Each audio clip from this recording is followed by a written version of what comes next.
सूरत कुमार योगी राम सूरत कुमार योगी राम सूरत कुमार जय गुरु राया योगी राम सूरत कुमार योगी राम सूरत कुमार योगी राम सूरत कुमार जय गुरु राया योगी राम सूरत कुमार योगी राम सूरत कुमार योगी राम सूरत कुमार जय गुरु राया योगी राम सूरत कुमार योगी राम सूरत कुमार योगी राम सूरत कुमार जय गुरु राया सद्गुरु भगवान श्री योगी राम सूरत कुमार महाराज की जय।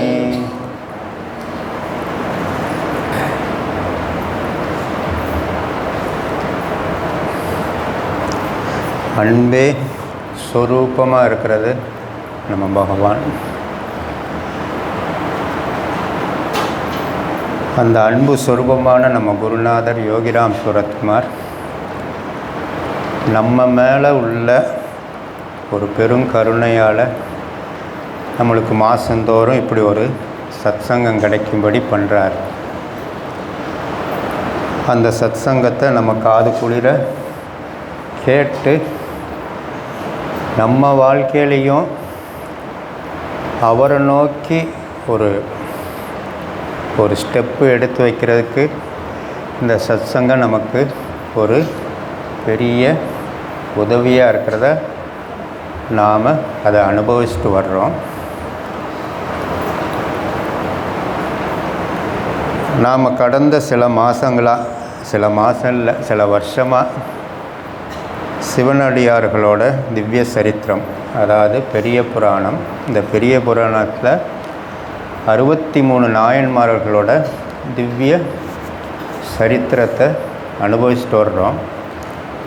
ஏறத்தாழ 37 நாயன்மார்களோட திவ்ய சரித்திரத்தை இது வரைக்கும் நாம் அனுபவிச்சிட்டோம். அந்த 37வது நாயன்மாரோட திவ்ய சரித்திரம் யாரோடது அப்படின்னா, போன தடவை நம்ம எல்லாம் அதை அனுபவித்தோம், ஞாபகம் இருக்காது. யார்? இந்த பிள்ளைகள் தான் வெரி ஷார்ப். சேரமான் நாயனார்.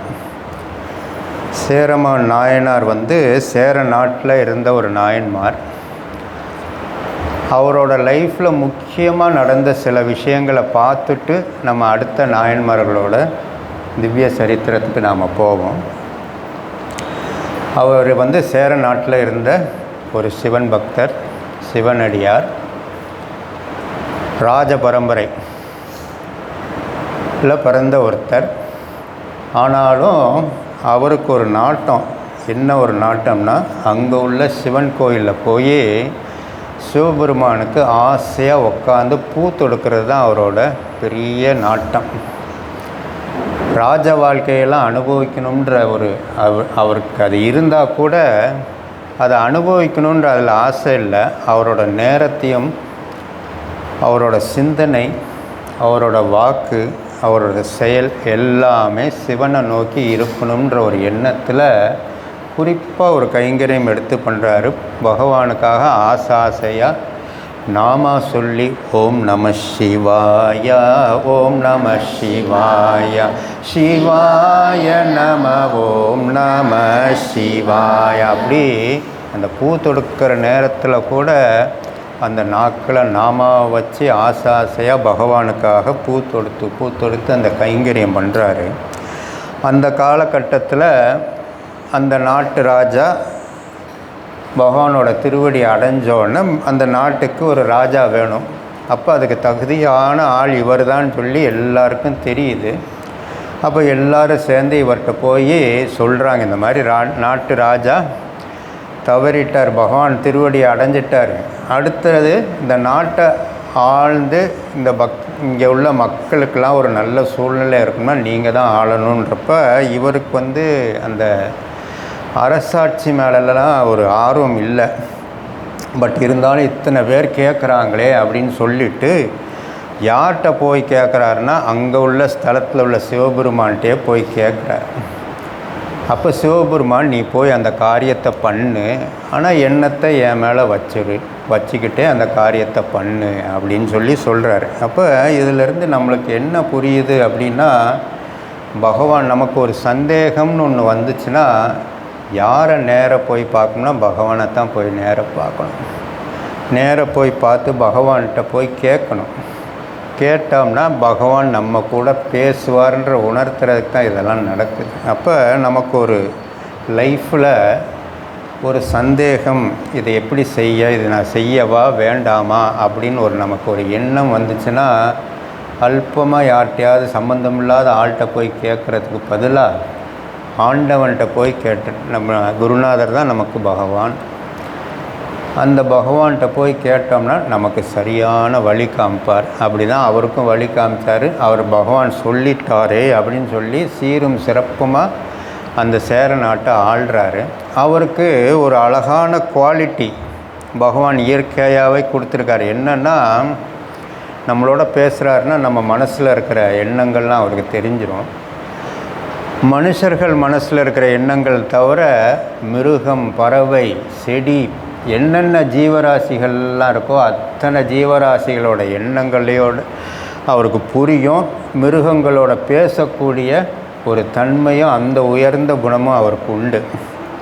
பகவான் அப்படி ஒரு அருள் அவருக்கு பண்ணியிருக்காரு. அப்படிப்பட்டவர் தான் அப்புறம் அந்த சேர நாட்டை ஆள்றாரு. அப்படி ஆண்டுகிட்ருக்க சமயம் பகவான் சொல்லியிருக்காரு, நீ அரசை ஆண்டாலும் நீ என் மேலே ஒரு எண்ணத்தை வச்சுக்கிட்டே இருன்றனால டெய்லி கோயிலுக்கு போவார். அரசராக இருக்கிறனால யானை மேலே ஏறி தான் போவார். அப்படி போயிட்டுருக்க பட்சத்தில் கோயிலுக்கு போய் பகவானை தரிசனம் பண்ணிவிட்டு திரும்புகிறப்ப என்ன ஆகுது அப்படின்னா, ஒரு வண்ணா பின்னாடி வண்ணா மூடையை தூக்கிட்டு வர்றார். அந்த சுமையை தூக்கிட்டு வரும்போது அந்த வண்ணா உபயோகப்படுத்துகிற பொருள் கரைஞ்சி வெள்ளையாக அவர் உடம்புல அங்கங்கே வெள்ளையாக இருக்குது.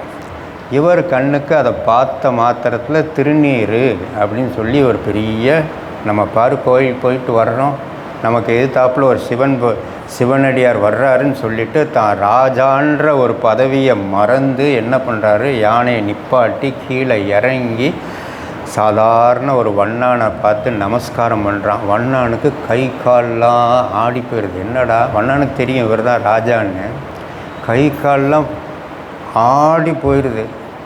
ஆடி போயிட்டு ராஜா பார்த்து, ராஜா நான் ஒரு சாதாரண வண்ணா, என்னையை பார்த்து நீங்கள் கை கூப்பலாமான்னு சொல்லி அவன் பணிவோடு கேட்க, பணிவுக்கும் பணிவாக யார் இருக்கானா இந்த ராஜா இருக்கார். அது அப்படி இல்லைப்பா, உன் மேனில் நீ திருநீர் பூசிட்டு வந்தனால நீ ஒரு சிவபக்தன் அப்படின்னு பகவான் எனக்கு உணர்த்தியிருக்காரு. நீ வண்ணானாக இருக்கலாம், என்ன வேணாலும் இருக்கலாம், ஆனால் உன் மேனியில் அந்த திருநீர் இருக்குது பார்த்தியா, அந்த திருநீர் இருந்தாலே நீ பகவான் சிவனாக தான் எனக்கு தெரிகிற அப்படின்னு சொல்லி அவனை வணங்கி அவனுக்கு அப்படி ஒரு மரியாதை பண்ணி, அந்த அளவுக்கு சிவபெருமான் மேலே அப்படி ஒரு ஈடுபாடு. இன்றைக்கி எல்லார் நெத்திலையும் இங்கேருந்து பார்த்தா தெரியுது, எல்லாரோட நெத்தியிலும் திருநீர் இருக்குது. அப்போ எல்லாரும் இங்கே இருக்கிறது எல்லாருமே சிவனடியார்கள் தான். எல்லாருமே பகவான் யோகிராம் சுரத்குமாரோட நெருக்கமான பக்தர்கள் தான் அப்படின்றத பகவான் நமக்கு அழகாக உணர்த்துறார். நெத்தியில் திருநீர் இல்லாத பக்தர்கள் யாரும் இங்கே இல்லை. எல்லார் நெத்தியிலையும் அழகாக பகவான் திருநீர் வர்றாப்புல இன்றைக்கி அவர் முன்னாடி நம்மளெல்லாம் உட்கார வச்சுருக்காருன்னு நம்ம மேலே அவருக்கு அப்படி ஒரு பிரியம். அப்போ ஏற்பட்ட ராஜா அந்த வண்ணானை பார்த்து அப்படி கொண்டாடுறார். திருநீரோட மகிமை அப்படி, அவரோட மனசு அப்படி. திருநீர்ன்றது சாதாரண ஒரு வெள்ளை கலர் பொடின்னு இல்லாமல் அது சிவபெருமான் அப்படின்னு நினச்சி அப்படி இறங்கி அவனை கொண்டாடுற, ஒரு வண்ணானை கொண்டாடுற.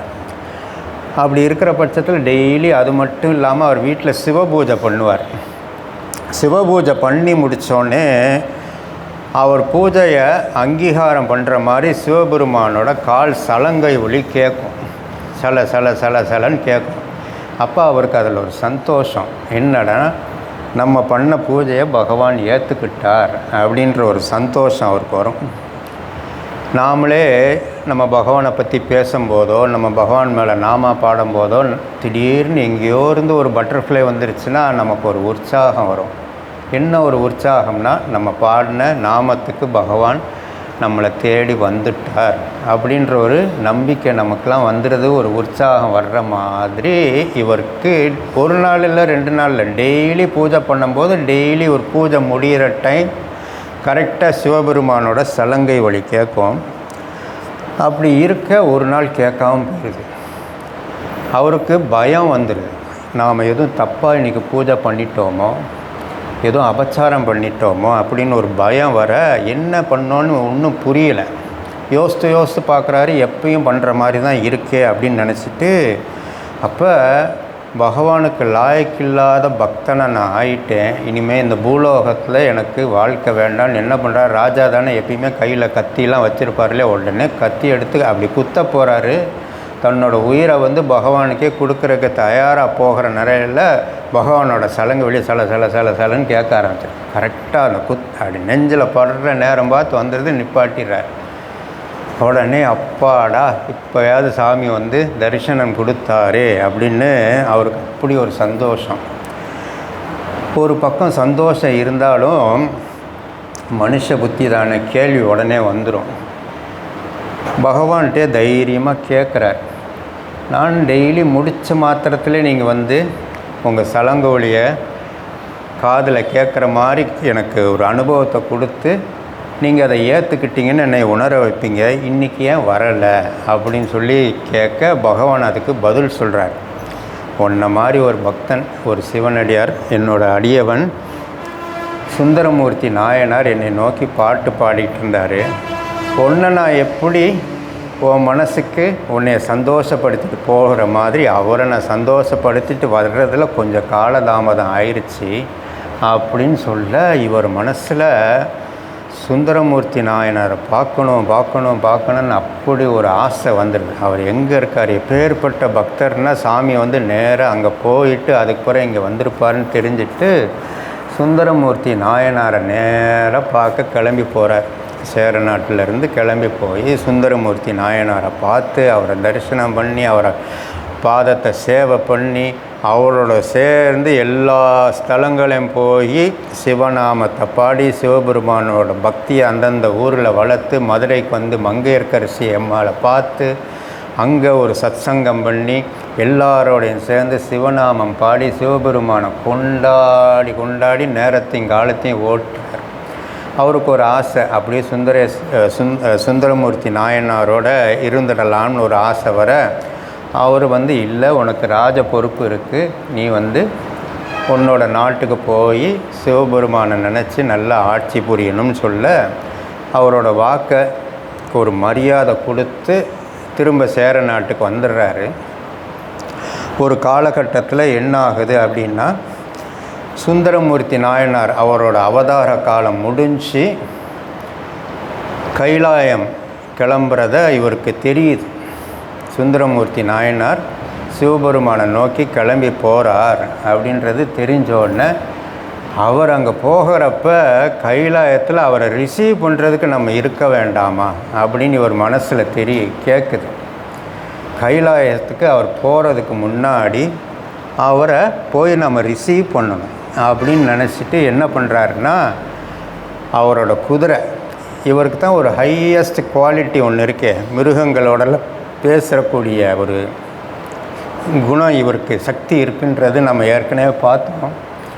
அவரோட குதிரைகிட்ட போய் இந்த மாதிரி கைலாயத்துக்கு எவ்வளோ சீக்கிரம் போக முடியுமோ போகணும் அப்படின்னு சொன்னோன்னே அதில் ஏறி உக்காந்தோன்னா அந்த குதிரை வந்து டக்குன்னு கிளம்பி அந்த குதிரையோட சேர்ந்து நேராக கைலாசத்தில் போய் வாசலில் போய் வெயிட் பண்ணுறாரு. யாருக்காக வெயிட் பண்ணுறாருன்னா சுந்தரமூர்த்தி நாயனாருக்காக வெயிட் பண்ணுறாரு. அங்கே போய் நின்னோடனே அவருக்கு தெரிஞ்ச அந்த திவ்ய காட்சி மாதிரி சுந்தரமூர்த்தி நாயனார் வந்து அங்கே இவர் போனப்புறம் வர்றாரு. என்ன நான் வர்றதுக்கு முன்னாடி நீ வந்துட்ட அப்படின்னு சொன்னோடனே சொல்கிறார், இந்த மாதிரி நீங்கள் வரப்போகிறது தெரிஞ்சு நீங்கள் வரும்போது உங்களை நான் வந்து சேவிக்கணும்னு என்னோடய ஆசை, அதனால நான் ஓடி வந்துட்டேன்னா அவருக்கு அவ்வளோ சந்தோஷம். அவர் வந்து அந்த சிவலோகத்துக்குள்ளே போயிடுறாரு. அவருக்கு தான் அந்த அழைப்பு வந்திருக்க வழியே இவருக்கு வரல. இவர் வந்து பார்க்க வந்தது சுந்தரமூர்த்தி நாயனாரை மட்டும் பார்க்குறது தான், சிவபெருமானை கூட பார்க்க வரல. சிவபெருமான் காட்டிய சுந்தரமூர்த்தி நாயனாரை பார்க்குறதுக்காக வந்தார். வாசல்லே நிற்கிறார். அவரோட சேர்ந்து முந்தி அடித்து உள்ளெல்லாம் போகலை. அவர் என்ன காரியத்துக்காக வந்தாரோ அந்த காரியத்தை பண்ணிவிட்டு அங்கேயே நிற்கிறார்.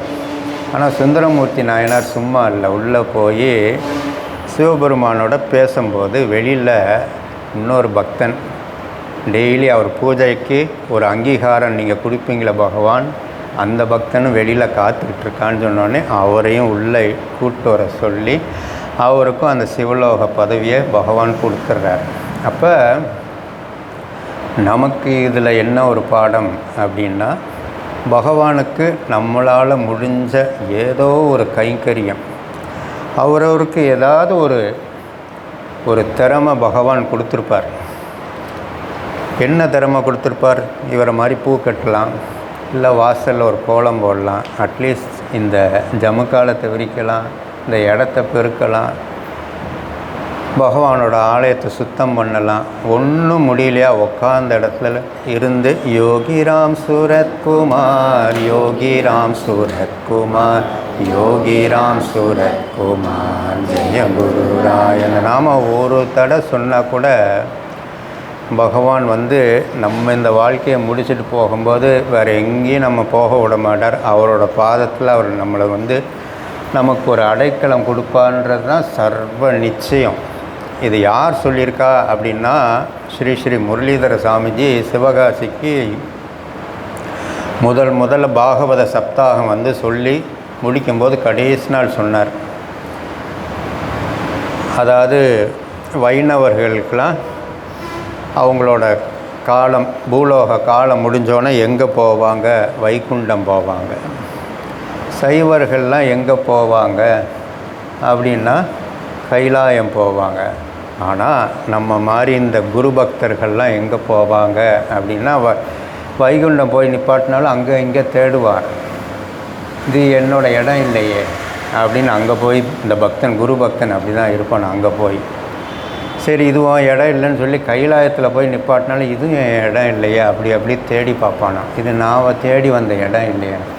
அவன் தேடுற இடம்னா எங்கே அப்படின்னா குருநாதர் எங்கே இருக்கார் அப்படின்னு தேடி அங்கே கூட போய் ஒரு குரு பக்தன் எப்படி இருப்பான் அப்படின்னா, அவனோட எண்ணமும் அவனோட பார்வையும் அவனோட செயலும் யாரை பார்த்து இருக்கும் அப்படின்னா குருநாதரை பார்த்து தான் இருக்கும். அப்போ அந்த குணத்தை நம்ம இப்போயே கல்டிவேட் பண்ணிக்கணும். நம்மளோட எண்ணமும் நம்மளோட செயலும் நம்மளோட வாக்கும் யாரை நோக்கி இருக்கணும் அப்படின்னா பகவான் யோகிராம் சூரத்குமாரை நோக்கி இருக்கணும். அப்படி இருந்தோம்னா இந்த பூலோக வாழ்க்கையிலையும் சரி, இந்த பூலோக வாழ்க்கை முடிஞ்ச பிறகும் சரி, நம்மளை அவரோட பாதுகாப்புலே வச்சிருப்பாருன்றது சர்வ நிச்சயம். ஒரு காலம் நம்மளை கைவிடவே மாட்டார். அவரோட அரவணைப்பில் தான் நம்மளை வச்சிருப்பார்ன்றது சர்வ நிச்சயம். அதுக்கு ரொம்ப சுலபமான வழி நாமாவளி தான்.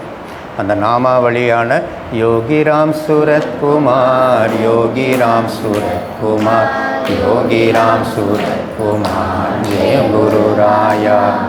இது சொன்னால் பகவான் நிச்சயம் கேட்பார். நமக்கெல்லாம் ஸ்ரீ ஸ்ரீ அண்ணா பற்றி தெரியும் இல்லையா? கிருஷ்ண பிரேமி சாமியை பற்றி நம்ம கேள்விப்பட்டிருக்கோம். சாட்சாத் கிருஷ்ண பெருமானோட அவதாரம். அவர் தன்னோட வாலிப வயசில் மகாமந்திரமான ஹரே ராம ராம ராம ஹரே ஹரே ஹரே கிருஷ்ண கிருஷ்ண கிருஷ்ண கிருஷ்ண ஹரே ஹரே அந்த மந்திரத்தை ஒரு வயக்காட்டில் உட்காந்து சொல்கிறார். யாரோட துணையும் கிடையாது.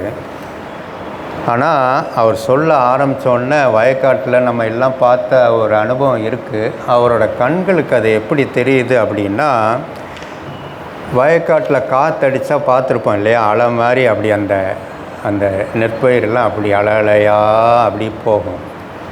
அவருக்கு அது என்ன மாதிரி தெரியும்னா, சாட்சாத் கிருஷ்ணன் இவர் பாடுற ஹரே ராம ராம ராம ஹரே ஹரே ஹரே கிருஷ்ண கிருஷ்ண கிருஷ்ண கிருஷ்ணா ஹரே ஹரே. அந்த நாமாவை பகவான் கிருஷ்ணன் வந்து தலையை ஆட்டி ஆட்டி கேட்குற மாதிரி அவருக்கு அது தெரியுது. அதனால் தனியாக நம்ம உட்காந்து நாமா சொன்னாலும் பகவான் ஏதோ ஒரு ரூபத்தில் நமக்கு வந்து அதை கேட்டுட்ருக்காருன்றது தான் நிச்சயம். அதனால் பகவானுக்கும் நமக்கும் இடையில் வேறு எந்த ஒரு துணையோ வேறு எந்த ஒரு சக்தியோ நமக்கு தேவையில்லை. நாமா ஒன்று போதும். அந்த நாமாக்கும் அந்த நாமாவை சொன்னோம்னா பகவானுக்கும் நமக்கும் ஒரு டைரக்ட் ஆக்சஸ் இருக்கும். அதோட ஒரு சுலபமான ஒரு வழி கிடையாது.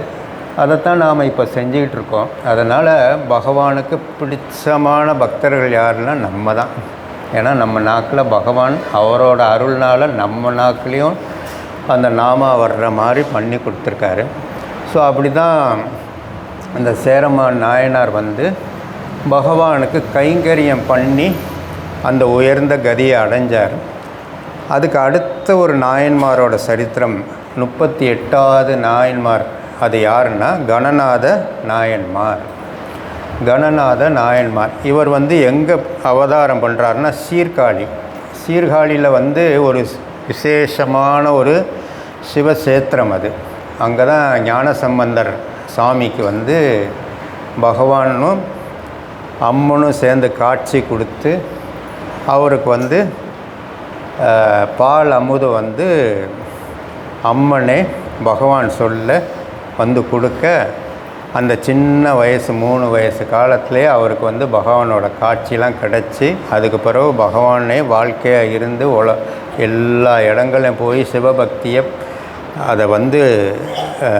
சிவபக்தியை வந்து பிரகாசப்படுத்திட்டு வந்தார். யார்? ஞானசம்பந்தர். அப்பேற்பட்ட ஸ்தலம்தான் இந்த சீர்காழி. இந்த சீர்காழியில் தான் இவர் அவதாரம் பண்ணுறார். யார் அவதாரம் பண்ணுறார்? கணநாத நாயன்மார். அவர் வந்து என்ன பண்ணுவார் அப்படின்னா கைங்கரியம்தான். என்ன ஒரு கைங்கரியம்னா கோயிலுக்கு வந்தால் கோயிலில் ஏதாவது அங்கங்கே ஏதாவது தூசி கிடந்துச்சுன்னா உடனே யார் சொல்லணுன்றலாம் எதிர்பார்க்க மாட்டார். உடனே விளக்கமாரை எடுத்துட்டு அந்த இடத்த சுத்தம் பண்ணுறது முதல் வேலை. ஒட்டடை எங்கேயாவது இருக்கான்னு அப்படி பார்ப்பார். ஒட்டடை இருந்தால் நமக்கே தெரியும். நம்ம வீட்டிலலாம் ஒட்டடை இருந்துச்சுன்னா உடனே எடுத்துருவோம். அப்போ அவருக்கு வந்து நம்ம வீட்டையே நம்ம அப்படி பார்க்கும்போது பகவான் இருக்கிற கோயிலை வந்து எப்படி வச்சுக்கணுன்றதில் ரொம்ப குறியாக இருந்து கோயிலுக்குள்ளே வந்தால் ஒட்டடை இருக்கான்னு பார்ப்பார். இருந்துச்சுன்னா யாரையும் கேட்க மாட்டார். ஒரு ஒட்டடை கம்பை எடுத்து ஒட்டடை எடுத்துருவார். வாசலில் ஏதாவது ஒரு தூசியோ மண்ணு இன்னுமா இருந்துச்சுன்னா விளக்கமாறு எடுத்து பெருக்கி விடுவார், தொளிச்சு விடுவார், தானே கோலம் போடுவார். உள்ளே வந்து விளக்கில் வந்து கருப்பாக இதாக இருந்துச்சுன்னா யார்கிட்டையும் கேட்க மாட்டார். பகவானுக்கு செய்கிறது யார்கிட்ட கேட்கணும்? ஆசையாக செய்கிறது பகவான் ஏற்றுக்கணும். இன்னார்கிட்ட கேட்டுட்டு தான் செய்யணும்லாம் அவசியம் கிடையாது. ஒரு நல்ல விஷயம்னா பகவானும் ஏற்றுக்கிடுவான், பகவானோட பக்தர்களும் அதை அங்கீகாரம் பண்ணுவாங்க. அவர் என்ன பண்ணுவார்னா விளக்கில் எண்ணெய் இல்லாட்டினா எண்ணெயை போய் ஊற்றுவார். விளக்கில் கருப்பு அடித்து போயிருந்துச்சுன்னா அதை மினுக்கி வைப்பார், திரியை ஏற்றி வைப்பார். அப்படி பார்த்து பண்ணுவார். பக்கத்தில் நந்தவனத்தில் போய் இருக்கிற செடிகளுக்கெல்லாம் தண்ணி ஊற்றுவார். செடிகளில் பூத்த பூக்களெல்லாம் தான் கையாலே ஓம் நம சிவாய, ஓம் நம சிவாய, சிவாய நம, ஓம் நம சிவாய அப்படின்னு நாமா எதுனாலும் பகவானுக்கும் அவருக்கும் ஒரு சம்பந்தம் என்னென்னா நாமான்ற ஒரு சம்பந்தம் தான். எந்த ஒரு காரியம் பண்ணாலும் அந்த சிவநாமத்தை சொல்லி பூ பறிக்கிறது நாம் கூட அந்த நாமத்தை சொல்லி தான் பறிப்பார். பறித்து ஆசையாக பறிக்கிறதோடு நிப்பாட்டுறதில்லை. எப்படி அந்த சேரமான் நாயனார் வந்து பகவானுக்காக உட்காந்து பூ தொடுக்கிறார். அது வந்து பூ தொடுக்கிறது வந்து பொம்பளை ஆள்கள் தான் செய்யணுன்றது கிடையாது. இன்றைக்கி வந்து மேக்ஸிமம் நம்ம இங்கே வச்சு நான் பார்க்குறேன், லேடிஸ் தான் பண்ணுறாங்க. ஆனால் இங்கே ஒரு பையன்லாம் வந்து பண்ணுவான். இன்ஜினியரிங் காலேஜ் படித்த பையனே வந்து இங்கெல்லாம் பண்ணுவான்.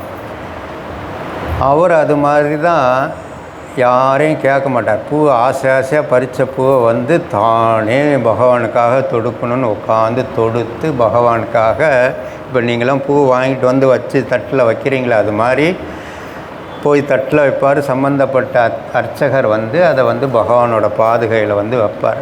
அப்போ பூவை வந்து பகவான் பாதத்தில் கொடுக்கறது வந்து அதை ஸ்ரீ ஸ்ரீ முரளிதர சாமிஜி ரொம்ப அழகாக சொல்வார்.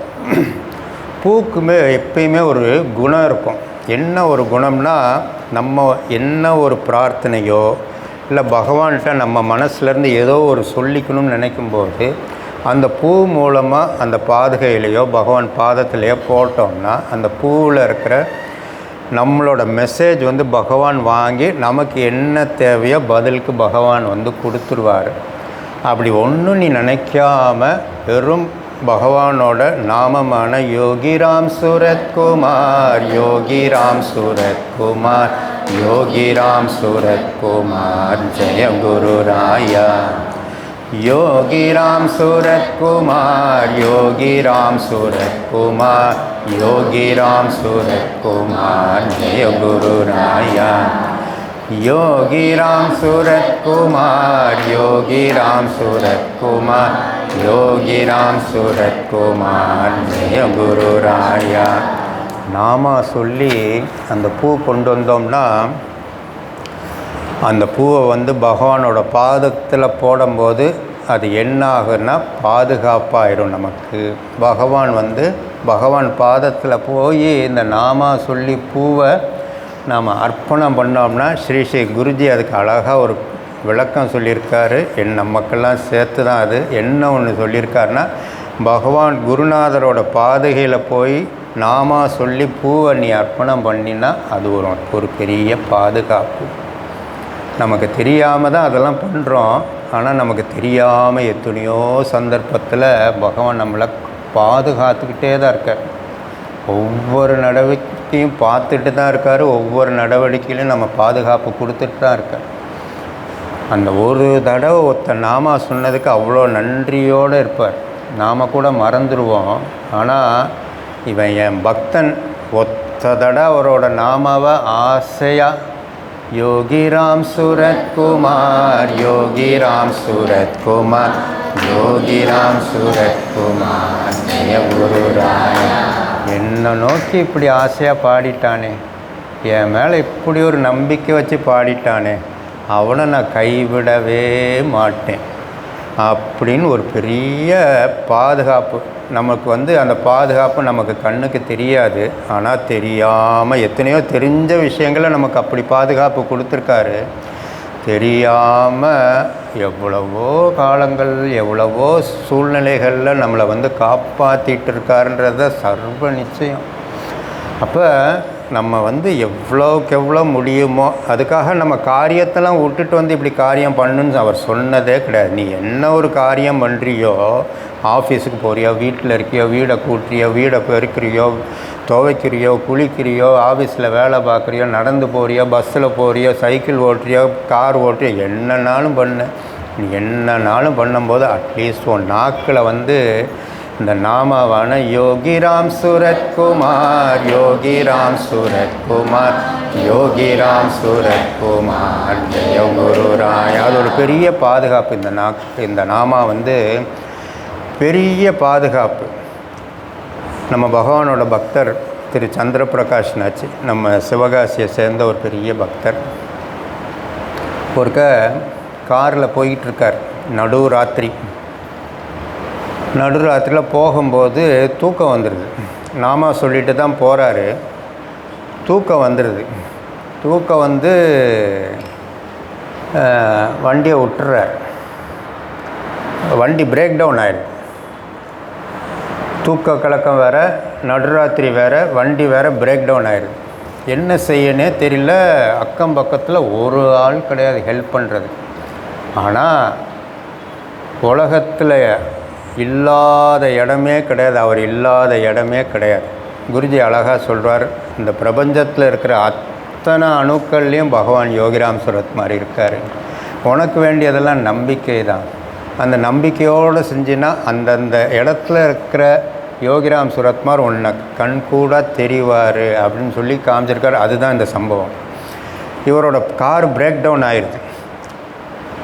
நடுராத்திரி, யாரும் ஹெல்ப் பண்ணுறது கிடையாது. என்ன செய்ய அப்படின்னு சொல்லி உட்காந்துருக்காரு. அவ்வளோ நேரம் கார் ஓட்டிகிட்டு போனவர், பகவான் நாமாவை சொல்லிட்டு போனவர் அப்படி உட்காந்துருக்காரு. என்ன ஆகுது அப்படின்னா, ஒரு ஆட்டோ அவனுக்குள்ளே வருது, சம்மந்தமே இல்லாமல். அந்த நடு ராத்திரியில் ஒரு ஆட்டோ வருது. ஆட்டோ வந்து, என்ன சார் தனியாக நிற்கிறீங்களே? இல்லை, வண்டி பிரேக் டவுன் ஆயிடுச்சு, என்ன செய்யன்னு தெரியலன்னு. எனக்கு கொஞ்சம் கார் மெக்கானிக் ஒர்க்கு தெரியும், நான் வேணால் பார்க்கட்டுமா? தாராளமாக பாருங்களேன் அப்படின்னு சொன்னோன்னா, அவர் கார் பானட்லாம் திறந்து பார்க்குறாரு. பார்த்துட்டு அவருக்கு தெரிஞ்சதை என்னத்தையோ கையை வச்சு பார்க்குறாரு. பார்த்துட்டு இப்போ ஸ்டார்ட் பண்ணுங்கன்னா ஸ்டார்ட் ஆகிடுது. இவருக்கு அப்படி ஒரு சந்தோஷம் வந்துடுது. நடுராத்திரி யார் இங்கே உதவிக்கு வருவாருன்னு நமக்கு தெரியாமல் இப்படி தவிச்சிக்கிட்டு இருந்தோமே, இப்படி நம்ம தவிச்சிட்ருக்க சமயம் பார்த்து இப்படி ஒருத்தர் நம்மளை கேட்காமலே நம்மள்கிட்ட வந்து நின்று, நம்ம அவர்கிட்ட எதுவும் கேட்கல, நம்மள்கிட்டே வந்து நம்மளோட பிரச்சனை என்னன்னு நம்மள்கிட்டே கேட்டு வாங்கி அந்த பிரச்சனையை நாம் வந்து சரி பண்ணி கொடுங்கன்னு அவர்கிட்ட கேட்காமலே அவரே வாலண்டரியாக நம்மளை நோக்கி வந்து இப்படி சரி பண்ணி கொடுத்துட்டாரே, அவருக்கு ஒரு நன்றி சொல்லணுமேன்னு திரும்பி பார்க்குறாரு. ஆளைக்கானோ ஆட்டோ எடுத்து கிளம்புறார். கிளம்புனா ஆட்டோக்கு பின்னாடி யோகிராம் சுரத்குமார் அப்படின்னு எழுதியிருக்கு. அப்போ புரியுது அவருக்கு, வந்தது ஆட்டோக்காரன் இல்லை, யோகிராம் சுரத்குமார். ஆட்டோக்காரன் பகவான் யோகிராம் சுரத்குமார் வந்து பட்டர்ஃப்ளையாக மட்டும்தான் வருவார், இல்லை ஒரு ஆட்டோக்காரனாக வந்து கூட காப்பாற்றிட்டு போயிடுவார்ன்றது நமக்கு இந்த மாதிரி அனுபவங்களில் தான் புரியும். யார் ரூபத்தில் வந்து நம்மளை காப்பாற்றுவார்லாம் தெரியாது.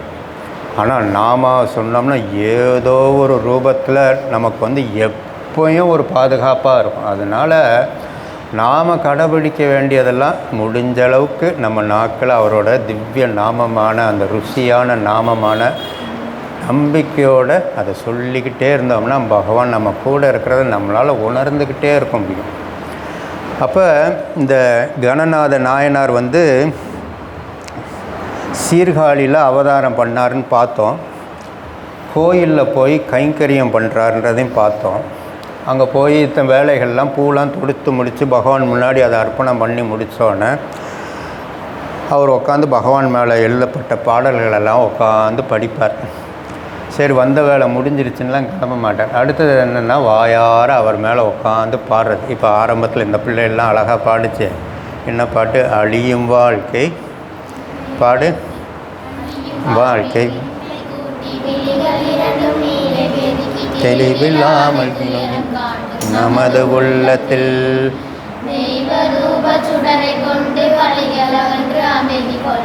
அருவமான நினது நாமம் பாடியாடுவோம், அருவமான நினது நாமம் பாடியாடுவோம். யோகிராம் சுரத்குமார, யோகிராம் சுரத்குமார், யோகிராம் சுரத்குமார ஜெய குருராயா. யோகிராம் சுரத்குமார, யோகிராம் சுரத்குமார், யோகிராம் சுரத்குமார ஜெய குருராயா. யோகிராம் சுரத்குமார ஜெய குருராயா. எல்லா வேலையும் முடிஞ்சோன்னே என்ன பண்ணுவார்னா சாமி மேலே உட்காந்து பாட்டு பாடுவார். ஸ்ரீ ஸ்ரீ அண்ணா வந்து அந்த சொன்னேன், அந்த கிராமத்தில் வயக்காட்டில் போய் உட்காந்து ஹரே ராம ஹரே ராமா, ராம ராம ஹரே ஹரே, ஹரே கிருஷ்ண கிருஷ்ணா, கிருஷ்ண கிருஷ்ணா ஹரே ஹரே அந்த நாமா பாடும்போது வயக்காட்டில் விடிஞ்ச பிறகு அந்த வயக்காட்டில் வேலை செய்கிற பெண்மணிகள்லாம் வர்றாங்க.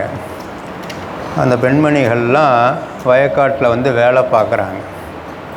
வேலை பார்க்கும்போது அந்த வேலையோட களைப்பு தெரியாமல் இருக்கிறதுக்கு அந்த வேலை செய்யக்கூடிய அந்த பெண்மணிகள்லாம் என்ன பண்ணுறாங்க, தன்னே தானனா தானே நானன்னான்னு ஏதோ ஒரு ராகத்தில் ஏதோ ஒரு மெட்டு போட்டு அது மாதிரி பாடிக்கிட்டு இருக்காங்க. அண்ணா போய் அவங்கள்ட்ட கேட்குறாங்க, என்ன பாடுறீங்கன்னு. அந்த மாதிரி சொல்கிறாங்க, எங்களுக்கு வந்து இந்த சுட்டரிக்கிறோம், சூரியத்துக்கு அடியில் நாங்கள் நின்று வேலை பார்க்கும்போது எங்களுக்கெல்லாம் களைப்பு தெரியாமல் இருக்கிறதுக்காக நாங்கள் இதை பாடுறோம். அப்படியா, உங்கள் பாட்டை பகவானும் கேட்பார் அப்படின்னு சொல்லி அவங்களுக்கு வந்து அழகாக ஒரு பாட்டு தெரியுமா அவங்களுக்கு? நீல மேல ஷமலா கோபால் கோபும் பாடு.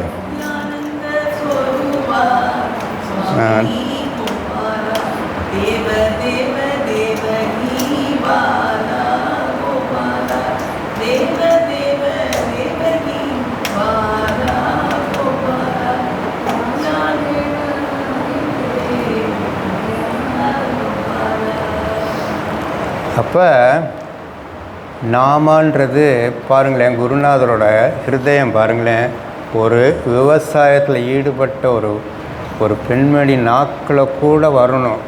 அந்த நாமா வந்து அவங்க விவசாயம் பண்ணும்போது பகவான் நாமாவை சொல்லி பண்ணால் அது உலகத்தில் எங்கேயோ இருக்கிற ஆளுக்கு அந்த அந்த அந்த அரிசி வந்து போய் சேரும்போது அந்த நாமாவோட தான் போய் சேரும். அது வந்து அதைத்தான் அண்ணா அதை உணர்ந்து நாமா வந்து அப்படிலாம் போகணும்னு நினச்சி அப்படி பண்ணியிருக்காரு. அதனால் இங்கே இன்றைக்கி நிறைய லேடிஸ்லாம் இருக்கிறதுனால சமையல் பண்ணும்போது நாமா பண்ணிங்கன்னு வச்சுக்கோங்களேன், அந்த நாமாவில் பகவானோட சக்தி ஏறிடும். அதை சாப்பிடக்கூடிய வீட்டில் உள்ள எல்லாருக்கும் நாம ருசி வந்துடும். அது நம்ம சொல்லணும்னு அவசியம் இல்லை. அந்த ஆகாரத்தில் உள்ள அந்த ஏற்றப்பட்ட நாமா வந்து அது யாரெல்லாம் சாப்பிட்றாங்களோ அவங்களோட நாக்கையும் பகவானோட நாமாவான யோகிராம் சுரத்குமார், யோகிராம் சுரத்குமார், யோகிராம் சுரத்குமார், குரு ராயா, யோகிராம் சுரத்குமார், யோகிராம் சுரத்குமார், யோகிராம் சுரத்குமார், குரு ராயா, யோகிராம் சுரத்குமார், யோகிராம் சுரத்குமார், யோகிராம் சுரத்குமார், குரு. பொதுவாக ஆகாரம் வந்து இந்த உடம்புக்கு சக்தி தரும். அந்த சக்தியை வச்சு தான் உடம்பு, மனசு, நம்ம அறிவு எல்லாம் வேலை செய்யுது. ஆனால் அந்த ஆகாரத்தில் பகவானோட தெய்வ சக்தியோடு நமக்குள்ளே வந்துச்சுன்னா நமக்கு தெய்வ பலமும் இருக்கும், தெய்வ பாதுகாப்பு இருக்கும், நாக்கில் நாம ருசியும் வரும், எல்லாம் வந்துடும், சுலபமாக வந்துடும். அதனால் சமைக்கும்போது முக்கியமாக நாம சொல்லி சமைக்கணும். அப்போ இந்த சிவனடியாரான இந்த கணநாத நாயன்மார் என்ன பண்ணுறாரு, கோயில் அவ்வளோ கைங்கரியம்லாம் பண்ணுறாரு இல்லையா, அதெல்லாம் முடிச்சுட்டு எப்படியும் வீட்டுக்கு போகணுமே. காலையில் பகவானை சேவிச்சுட்டு வீட்டுக்கு போனால் அங்கேயும் பகவானோட காரியம்தான் பண்ணுவார். என்ன பண்ணுவார் அப்படின்னா, ஊருக்கு யாராவது சிவனடியார்கள் வந்தால் வீட்டில் போய் உட்காந்து உடனே சாப்பிட்றலாம் மாட்டார். யாராவது ஒரு சிவனடியார் வருவாங்க, அவரோட வயிற்றில் சாப்பாடு பகவானோட பிரசாதம் கிடைச்ச பிறகு தான் சாப்பாடை தொடணும் அப்படின்னு. இவர் மட்டும் இல்லை, எண்ணற்ற நாயன்மார்கள் எல்லாருமே சிவனடியார்களுக்கு அன்னமிடுறதில் ஒரு பெரிய கைங்கரியமாக வச்சு தான் பண்ணுவாங்க. அதனால் தேடி தேடி சிவபெருமானோட அடியார்கள் எங்கே இருக்காங்கன்னு பார்த்து கூப்பிட்டு வந்து அவங்க வீட்டில் உட்கார வச்சு நாம சொல்லி அவங்களுக்கு வந்து உட்கார இடத்த சுத்தம் பண்ணி இலையை கழுவி அவங்க முன்னாடி வச்சு சுட சுட நாம சொல்லி ஆகாரம் பரிமாறிட்டு பிரியத்தோட அன்போட ஒப்புக்கெல்லாம் ஒரு காரியம் பண்ணாமல் அப்படி ஒரு பிரியத்தோட அவங்களுக்கு வந்து நாம சொல்லி பரிமாறி அதில் சந்தோஷம் அடைவாங்க. அப்போ காலையிலேருந்து ராத்திரி பொழுது அண்ணா அழகாக சொல்வார், நீ தூங்கி எந்திரிக்கிறது பகவானுக்காக எந்திரி, அன்றைக்கி நாள் முழுக்க பகவானுக்காக நீ வேலை பாரு, சாப்பிட்றது பகவானோட காரியத்துக்காக சாப்பிடு, தூங்க போறியா பகவானுக்காக தூங்கு, திரும்ப பகவானுக்காக எந்திரிக்கணும். அதனால் எல்லாத்துலேயும் பகவானோட லிங்கை உனக்கு கொண்டு வந்துக்கோ. அது ரொம்ப ஈஸியாக கொண்டு வரணும்னா பகவானோட நாமாவை சொல்லிகிட்டே இருந்தால் எந்த ஒரு காரியம் பண்ணும்போது பகவானுக்கும் நமக்கும் நேரடியாக ஒரு ஆக்சஸ் இருக்குன்னு சொல்லி மகாத்மாக்கள் சொல்கிற வழி அது. அதைத்தான் இவர் அங்கே பண்ணிகிட்ருக்காரு. அப்போ காலையிலேருந்து ராத்திரி வரைக்கும் சிவபெருமான் கைங்கரியத்திலே இவர் இருக்கிறதுனால பகவான் பார்க்குறாரு, இனிமேலும் இவருக்கு வந்து பூலோகத்தில் இவருக்கு வேறு ஒரு ருசியும் கிடையாது, இவரோட ருசி எல்லாமே என்ன நினச்சி தான் இருக்குது. அதனால் தன்னையே கொடுக்கணும்னு பகவான் ஆசைப்பட்டு இவருக்கு வந்து சிவலோக பதவி கொடுக்குறாரு. சிவலோகத்தில் என்ன ஒரு பதவி கொடுக்குறாருன்னா, இவருக்கு வந்து கணநாத நாயனார் அப்படின்ற பேர் எப்படி வந்தது அப்படின்னா, சிவபெருமான் வந்து இவரோட அவதாரம் காலம் முடிஞ்சு இவரை வந்து சிவலோகத்துக்கு கூப்பிட்டு வச்சுக்கிறார் இல்லையா. கூப்பிட்டு வச்சு அங்கே என்ன பண்ணுறாருன்னா, சிவலோகத்தில் அங்கே சிவகணங்கள்லாம் இருக்கும், அந்த சிவகணங்களுக்கெல்லாம் ஒரு தலைவராக இவரை நியமனம் பண்ணிடுறார். அதனால தான் இவருக்கு கணநாத நாயனார் அப்படின்ற ஒரு பேர். ஆனால் அவருக்கு அவங்க அப்பா அம்மா பேர் வச்சதெல்லாம் ஒரு அழகான பேர், என்னென்னா சிவநேச செல்வர். அழகான பேர் சிவநேச செல்வர் அப்படின்னு வச்ச பேர். ஆனால் பூதகரணங்களுக்கெலாம் அந்த சிவகணங்களுக்கெலாம் தலைவராக இருந்தனால அவருக்கு வந்து கணநாத நாயன்மார்ன்ற ஒரு பேர் வந்தது. இதில் வந்து குறிப்பாக நம்ம நாயன்மார்களோட சரித்திரத்தில் பார்க்கும்போது எல்லா நாயன்மார்களும் மேக்சிமம் என்ன பண்ணியிருக்காங்கன்னா பகவானோட அடியவர்களுக்கு வந்து அன்னமிடுறத ஒரு பெருங்கைங்கரியமாக எடுத்து பண்ணியிருக்கார். அப்போ நமக்கு இதில் என்ன ஒரு பாடம் அப்படின்னா, நாம் தான் இப்போ பார்த்தோமே, சமைக்கும்போது பகவான் நாமாவை சொல்லி சமைக்கணும். சாப்பிட்டு அது சமைச்சு முடித்தோடனே அதோட முதல் பரிமாற்றம் வந்து யாருக்கு பரிமாறணும்? பகவானுக்கு ஒரு தட்டில், பகவானுக்குன்னு ஒரு தட்டு வீட்டில் வச்சு அதில் வச்சு பகவான் நாமாவை சொல்லி அந்த சமைச்ச அந்த ஆகாரத்தை பகவானுக்கு ஃபஸ்ட்டு படைச்சி அதுக்கு பிறகு எடுத்தோம்னா பகவான் முன்னாடி எடுத்த சாப்பாடு என்ன ஆகும்னா பகவானோட பிரசாதமாக அது மாறி, அந்த பகவானோட பிரசாதமாக மாறிடுச்சுன்னா அந்த பகவத் குணங்கள் நமக்கு தானாக வளருன்றது சர்வ நிச்சயம். அது மாதிரி தான் எல்லா நாயன்மார்களும் அவங்க என்ன பண்ணியிருக்காங்க அப்படின்னா, சிவன் வேறு இல்லை, சிவனடியார்கள் வேறு இல்லை. சிவனடியார்களுக்கு சாப்பாடு போட்டோம்னா, அன்னமிட்டோம்னா சிவபெருமானுக்கு சாப்பாடு போட்ட மாதிரி அப்படின்னு சொல்லி அந்த கைங்கரியத்தை எடுத்து தான் எல்லா நாயன்மார்களும் அப்படி இருந்திருக்காங்க. அப்படி ஒரு அழகான வாழ்க்கையெல்லாம் வாழ்ந்திருக்காங்க. அப்பேற்பட்ட திவ்ய சரித்திரம் தான் இந்த கணநாத நாயனார். அப்போ நமக்கெல்லாம் சிவபெருமான் யார்? பகவான் யோகிராம் சுரத்குமார் தான். நம்மெல்லாம் அதை உணர்ந்திருக்கோம். பகவான் அதை உணர்த்தியும் காமிச்சிருக்கார், சில பக்தர்களுக்கெல்லாம் காமிச்சிருக்கார். தான் வேற இல்லை, சிவபெருமான் வேற இல்லைன்றது உணர்த்திருக்கார். அப்பேற்பட்ட பகவான்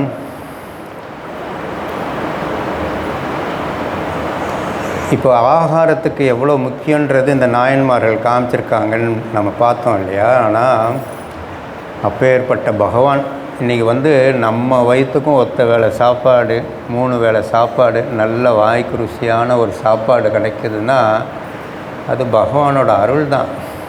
நம்ம சாமர்த்தியத்தினால நமக்கு இப்படி ஒரு சாப்பாடு கிடைக்குதுன்றது மனுஷனோட அடிப்படை தேவை. ஃபஸ்ட்டு சாப்பாடு தான்.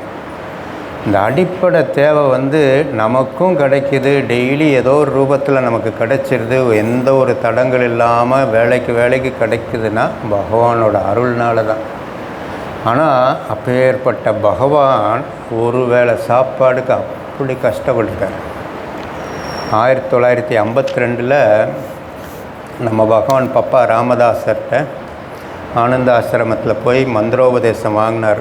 ஓம் ஸ்ரீராம் ஜெய ராம் ஜெய ஜெய ராம், ஓம் ஸ்ரீராம் ஜெய ராம் ஜெய ஜெய ராம், ஓம் ஸ்ரீராம் ஜெய ராம் ஜெய ஜெய ராம், ஓம் ஸ்ரீராம் ஜெய ராம் ஜெய ஜெய ராம், ஓம் ஸ்ரீராம் ஜெய ராம் ஜெய ஜெய ராம், ஓம் ஸ்ரீராம் ஜெய ராம் ஜெய ஜெய ராம், ஓம் ஸ்ரீராம் ஜெய ராம் ஜெய ஜெய ராம், ஓம் ஸ்ரீராம் ஜெய ராம் ஜெய ஜெய ராம், ஓம் ஸ்ரீராம் ஜெய ராம் ஜெய ஜெய ராம், ஓம் ஸ்ரீராம் ஜெய ராம் ஜெய ஜெய ராம், ஓம் ஸ்ரீராம் ஜெய ராம் ஜெய ஜெய ராம், ஸ்ரீராம் ஜெய ராம் ஜெய ஜெய ராம். ஓம் பப்பா ராமதாஸ் நம்ம பகவானோட குருநாதர்கிட்டருந்து இந்த மந்திரோபதேசம் வாங்கினதுலேருந்து குருநாதர் அவருக்கு சொன்ன ஒரு விஷயம், 24 மணி நேரம் இந்த நாமத்தை சொல்லு அப்படின்னு. அதை அப்படியே ஃபாலோ பண்ணார். அதனால தான் அவர் பகவானாக இருந்தார். நாமளும் அது மாதிரி நம்ம பகவானோட நாமத்தை சொல்லிக்கிட்டே இருந்தோன்னா நம்மளும் பகவான் தான். நமக்கு வந்து அது ஒரு பார்ட் டைமாக தான் இருக்குது. பகவானுக்கும் நமக்கும் ஒரு வித்தியாசம் அதுதான். ஃபுல் டைமாக நமக்கும் அந்த நாக்கில் நாமாவோட இது வந்துக்கிட்டே இருந்துச்சுன்னா அந்த நாமாவோட சக்தி அது வெளிப்பாடை காமிச்சிக்கிட்டே தான் இருக்கும். அப்போ நம்ம பகவான் வந்து அவரோட குருநாதர் அந்த நாமாவை 24 மணி நேரம் சொல்லுன்னு சொன்னோன்னா அந்த குரு விஸ்வாசம் அதெல்லாம் யார்கிட்ட படிக்கணும்னா நம்ம பகவான்கிட்ட தான் படிக்கணும். குருநாதர் வந்து என்னை 24 மணி நேரம் நாமா சொல்ல சொன்னார். அதை இடவிடாமல் மழை வெயில் எதுவும் பார்க்குறது, தங்குறதுக்கு இடம் பார்க்குறது இல்லை, கிடைச்ச இடத்துல எந்த சூழ்நிலையில், இதில் ரொம்ப முக்கியம் என்னென்னா எந்த சூழ்நிலையிலையும் ஆண்டவன் தன்னை போய் வச்சாலும் குரு வந்து என்னை வந்து சொல்லியிருக்கார், நான் சொல்லுவேன். கஷ்டமான சூழ்நிலை. தங்குறதுக்கு இன்றைக்கி வந்து நீங்கள் நினச்சி பாருங்கள், நம்ம வந்து ஒரு ஃபேனுக்கு அடியில், ஒரு வெளிச்சத்துக்கு அடியில் இப்படி சௌரியமாக உட்காந்துருக்கோம். பகவானுக்கு அப்படிலாம் கிடையாது. நாம சொல்லிவிட்டு அந்த ஆசிரமத்திலேருந்து வெளியேறக்கூடிய சூழ்நிலை. கொஞ்ச நாள் அங்கே இருந்தார் ஆனந்த ஆசிரமத்தில். பிறகு பகவான் என்ன, குருநாதர் என்ன சொல்கிறார், ஒரு பெரிய ஆலமரத்துக்கு அடியில் இன்னொரு ஆலமரம் வளராது, அதனால் நீ இங்கேருந்து கிளம்பணும் அப்படின்னு சொல்ல, எங்கே போகவன்னு கேட்கும்போது திருவண்ணாமலைக்கு அப்படின்னு சொல்லி நம்ம பகவான், இதெல்லாம் நமக்கு தெரிஞ்ச விஷயம். ஆனால் உடனடியாக பகவான் அங்கே திருவண்ணாமலை அங்கேருந்து கிளம்பி நேரம் வரல. 1952லேருந்து 59 வரைக்கும் இந்தியா முழுக்க ட்ராவல் பண்ணியிருக்கார். என்னமாவும் ட்ரெயின்லேயும் அப்படி கிளம்பி போயிருக்கார். ட்ரெயின்லலாம் போகும்போது டிக்கெட் எடுக்கிறதுக்கெல்லாம் பைசா இருக்கணுமே, அவர்கிட்ட ஒன்றும் இருக்காது. ஒன்று தான் இருக்கும், இந்த நாமாவான ஓம் ஸ்ரீராம் ஜெய ராம் ஜெய ஜெய ராம், ஓம் ஸ்ரீராம் ஜெய ராம் ஜெய ஜெய ராம், ஓம் ஸ்ரீராம் ஜெய ராம் ஜெய ஜெய ராம், ஓம் ஸ்ரீராம் ஜெய ராம் ஜெய ஜெய ராம். இப்படி சொல்லிக்கிட்டே இருக்கும்போது நடுராத்திரி டிக்கெட் செக் பண்ணுறவர் வருவார். கையில் டிக்கெட் இருக்காது. வெளியே பிடிச்சி ஓடுற ட்ரெயின்லேயே தள்ளிலாம் விட்ருக்காங்க பகவானை. வயக்காட்டில் போய் விழுந்துருப்பார், சொத்துன்னு போய் விழுந்துருவார். சகதியாக கிடக்கும். பகவான் அந்த பாடெல்லாம் பட்டிருக்கார். அவ்வளோ கஷ்டங்கள். லோகன்னாலே கஷ்டம்தான். அவர் நினச்சா இதெல்லாம் ஒரு செகண்டில் மாற்றிடலாம், அவ்வளோ சக்தி வாய்ந்தது. ஆனால் உலக வாழ்க்கைனா கஷ்டம் இருக்கத்தான் செய்யும். அந்த கஷ்டத்தெல்லாம் தாண்டலான்றதான் அந்த கஷ்டத்தை அனுபவித்து அவர் காமிக்கிறார். என்ன, வயக்காட்டில் தள்ளி விட்டுறான், ஓடுற ட்ரெயின்லேருந்து தள்ளி விட்டுறான். வயக்காட்டில் போய் விழுந்துடுறாரு. எந்திரிச்சு பார்க்க பக்கத்தில் ஒரு பாம்பு இருக்குது. பாம்பு ஆனால் அவர்கிட்ட ஒன்றும் செய்யலை. ஏன்னா இவர் நாக்கில் வந்து அந்த நாமா இருக்குது. அப்போ அது ஒரு கஷ்டமான சூழ்நிலை தான். அந்த கஷ்டமான சூழ்நிலையும் அவர் குரு சொன்ன வார்த்தையை கடைபிடிச்சார். அப்போ நமக்கெல்லாம் ஒரு பாடம். என்ன ஒரு பாடம்னா, வாழ்க்கைனா கஷ்டம் இருக்கத்தான் செய்யும். பகவானே அவர் படாத கஷ்டமாக நாம் பட்டுட்டோம். கஷ்டம்னா இருக்கத்தான் செய்யும். அந்த கஷ்டத்தில் நீ எப்படி இருக்கணும்? ஓ நாக்கில் யோகி ராம் சூரத்குமார், யோகி ராம் சூரத்குமார், யோகி ராம் சூரத்குமார், ஜெய குருராயா. யோகி ராம் சூரத்குமார், யோகி ராம் சூரத்குமார், யோகி ராம் சூரத்குமார், ஜெய குருராயா. பகவான் வந்து இப்படி நடைப்பயணமாகவும் இந்த ரயில் பயணமாகவும் எப்படிலாம் பஸ்ஸில் இப்படிலாம் போக முடியுமோ, நெரிசல்லையும் சரி இடிச்சல்லையும் சரி, நம்மலாம் ஒரு இடத்துக்கு போகிறனாலே நம்ம ஒரு சௌரியம்லாம் பார்த்து தான் இன்றைக்கி கிளம்புறோம். நம்ம மைண்ட் செட்லாம் அப்படி ஆயிடுச்சு. இப்போ வந்து ஒரு அடிப்படை சுகம் இல்லாட்டினா இந்த மைண்டோ உடம்போ அந்த இடத்துக்கு நகலாது. ஒரு சத்சங்கம் வரணும்னு கூட இன்றைக்கி வந்து எனக்கு இந்த சௌரியம் இல்லை, அதனால் என்னால் வர முடியல. அந்தளவுக்கு நம்ம வந்து மைண்ட் அப்படி நம்ம மைண்டை மாற்றிடுச்சு. ஆனால் அவருக்கு அப்படி கிடையாது. இன்றைக்கி ஒருவேளை சாப்பாடுக்கு என்ன செய்யணும்னு தெரியாது, அடுத்தது நான் எங்கே போகிறேன்னு தெரியாது. அப்படியே அவர் கால் போன போக்கில் போய்கிட்டே இருப்பார். ஆனால் அப்போ வந்து குஜராத்தில் போகும்போது குஜராத்தில் இருந்த தாய்மார்கள்லாம் அப்படி ஒரு பிரியம் காமிப்பாங்களாம். பகவான் மேலே சாப்பாடு கொடுப்பாங்களாம். அவருக்கு தேவையான பைசா, இங்கே ஒரு இடத்துலேருந்து இன்னொரு இடத்துக்கு போகிறதுனா பைசா கொடுக்கறது, அந்த மாதிரிலாம் கொடுத்து உதவி பண்ணுவாங்க போல இருக்கு. குஜராத்தில் உள்ள தாய்மார்கள் அப்படி ஒரு பிரியங்காமிதான். இயல்பாகவே அவங்களோட குணம் அப்படி இருந்திருக்கு. ஸோ அந்த மாதிரிலாம் இருந்திருக்காங்க. ஆனால் எல்லா இடங்கள்லாம் அப்படி கிடையாது. ஒரு இடத்துல அப்படி வரவேற்பும் இருக்கும், ஒரு இடத்துல விரட்டியும் விடுவாங்க. அரியலூருக்கு வந்திருக்காரு நம்ம பகவான். மனுஷர்னா மனுஷ உடலில் எடுத்து தானே வந்திருக்காரு. நமக்கு எல்லாம் தாகம் எடுத்துச்சுன்னா என்ன பண்ணுவோம்? தண்ணி குடிக்கிறோம் இல்லையா? அப்போ ஒரு கிணத்தடி இருக்குது. கிணத்துல தண்ணி இறைச்சி குடிக்க போகிறாரு. போகும்போது அங்கே ஒரு லேடி நிற்கிது. இவரோட தோற்றமே பார்க்க ஒரு வித்தியாசமாக இருக்குது. ஒரு பிச்சைக்கார கோலம், பார்த்தா சாதாரண ஆள் மாதிரி தெரியல. அந்த அம்மா என்ன நினச்சதுன்னு தெரியல. ஒரு பயத்தில் வந்து குச்சி எடுத்து அடிக்க போகுது. யாரை? நம்ம பகவான். கையில் ஒரு குச்சி எடுத்து அடிக்க போது பகவான் ஒரு பார்வை தான் பார்க்குறாரு. அந்த அம்மா அப்படி ஃப்ரீஸ் ஆகி நின்றுது. கை அசைக்க முடியல, எதுவும் செய்ய முடியல, அப்படி மாட்டி முழிச்சுக்கிடுது. என்னமோ பண்ணிட்டாருன்னு ஊரே கூப்பிட்றது. பிறகு இவர்கிட்ட ஏதோ ஒரு தெய்வ சக்தி இருக்குதுன்னு சொல்லி ஊர் எல்லாம் இவர் மேலே ஒரு பயபக்தி வர, பிறகு அந்த ஊர்லேருந்துலாம் கிளம்பி வந்துடுறார். பகவானை பார்த்து அந்த காலத்தில் சிவபெருமானோட 64 லீலையில் சிவபெருமான் பெரும்பாலும் அடிலாம் வாங்கியிருப்பார்ல, அன்றைக்கி வாங்கின மாதிரி நம்ம பகவான் இந்த அவதார காலத்துலேயும் அது மாதிரிலாம் நடக்குது. இதெல்லாம் நமக்கு உணர்த்துறது என்ன அப்படின்னா, எந்த ஒரு கஷ்டம் வந்தாலும் நம்மளை தாங்கி அந்த கஷ்டத்துலேருந்து தாண்ட வைக்கிறது என்னென்னா, நம்ம நாக்கில் அந்த நேரத்தில் இருக்கிற நாமாவை தான் அதை நம்மளை தாண்ட வைக்கும்ன்றதை உணர்த்துறக்காக தான் பகவான் நமக்கு இதெல்லாம் செஞ்சு காமிக்கிறார். அவர் உட்காந்த இடத்துலேருந்து சௌரியமாக இருக்கலாம், அவருக்கு முடியும். ஆனால் உலக வாழ்க்கைனா கஷ்டம் இருக்கத்தான் செய்யும். அதை தாண்டதுன்னா இப்படி தான் தாண்ட முடியும். அதனால் என்ன கெட்டியாக பிடிச்சிக்கோ, என்னோடய நாமத்தை கெட்டியாக பிடிச்சிக்கோ அப்படின்னு உணர்த்துறக்காக தான் பகவான் இத்தனை காரியங்களும் பண்ணியிருக்கு. அரியலூர்லெல்லாம் இருந்து கிளம்பி ஒவ்வொரு ஊராக போவார். போகும்போது அவர் பட்ட அவஸ்தைலாம் பார்த்தா கண்ணீர் விட்டுரும். இன்றைக்கி நம்மளெல்லாம் எவ்வளோ சௌரியமாக அவர் வச்சுருக்காரு அப்படின்னு நினச்சி நம்ம சந்தோஷப்படுற மாதிரி அப்படி அவர் கஷ்டப்பட்டுருக்கார். ஒரு வீட்டில் போய் பிச்சை எடுக்கிறாரு, சாப்பாடு போய் கேட்குறாரு. சாப்பாடு இருக்குன்னா கொடுக்கலாம், இல்லைன்னா என்கிட்ட இல்லைன்னு சொல்லலாம். ஆனால் அந்த வீட்டில் என்ன பண்ணுறாங்கன்னா, நாய்கள் ஜாக்கிரதை அப்படின்னு நிறையா வீடுகள்லாம் எழுதி போட்டிருக்கோம் இல்லையா, ஜாக்கிரதையாக இருக்க வேண்டிதான். அதுக்காக ஒரு பிச்சை எடுக்கிற ஒரு பகவானை பார்த்து என்ன பண்ணிடுறாங்க, அந்த வீட்டில் உள்ள எஜமான் நாயை அவுத்து விட்டுறாங்க. அது லொல்லுன்னு கடித்து வந்துடுது. பகவான் பின்னாடி அதை சொல்கிறாரு, அந்த வீட்டில் போய் நான் பிச்சை எடுத்தேன், அந்த வீட்டில் உள்ள எஜமான் நாயை அவுத்து விட்டாங்க, அன்றைக்கி சாப்பாடு கிடச்சிது, இந்த பிச்சைக்காரன் கிடைக்கல, இந்த பிச்சைக்காரனோட கறி தான் அந்த நாய்க்கு கிடச்சிது அப்படின்னு சொல்லி கண்ணீர் விட்டு பகவான் சொல்லியிருக்கார். இந்த அவஸ்தைலாம் நீங்களும் நானும், நமக்கெல்லாம் அந்த அவஸ்தையெல்லாம் நம்ம பகவான் கொடுத்ததில்லை. ஏன்னா இந்த அவஸ்தைலாம் வரக்கூடாதுன்னு இந்த கஷ்டத்தை, அத்தனை கஷ்டத்தையும் தான் நம்மளெல்லாம் பார்க்குறதுக்கு முன்னாடி, நம்மளெல்லாம் ஆசீர்வாதம் பண்ணுறதுக்கு முன்னாடி அந்த அவஸ்தையெல்லாம் அவர் அனுபவிச்சிட்டார்.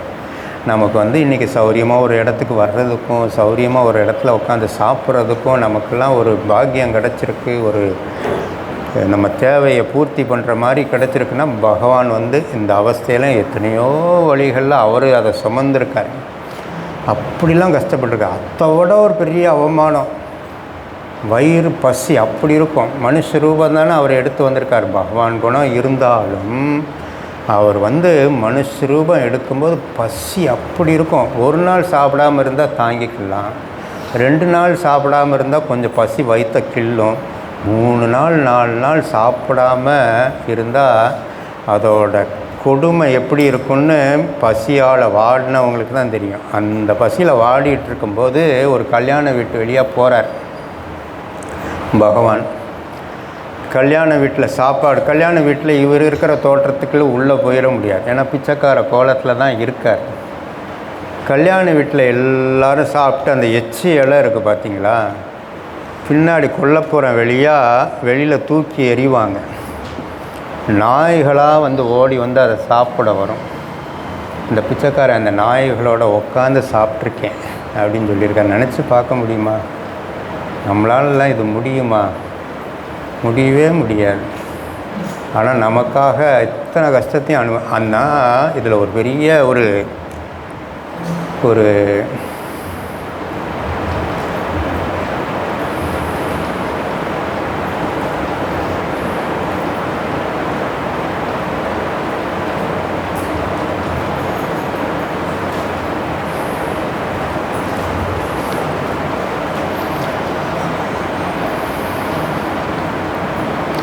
இந்த கஷ்டத்துலேயும் அவர் குரு என்ன சொல்லியிருக்காரு, 24 மணி நேரம் நாம சொல்லு அப்படின்ட்டு. அந்த பக்கத்தில் நாய் அந்த எச்சி இலையில் சாப்பிடுது, இவர் பசிக்கு அந்த எச்சி இலையில் எடுக்கிறாரு. எடுக்கும்போது குரு சொன்ன வாக்கு தான் ஞாபகத்துக்கு வருது. ஓம் ஸ்ரீராம் ஜெய ராம் ஜெய ஜெய ராம். ஓம் ஸ்ரீராம் ஜெய ராம் ஜெய ஜெய ராம். ஓம்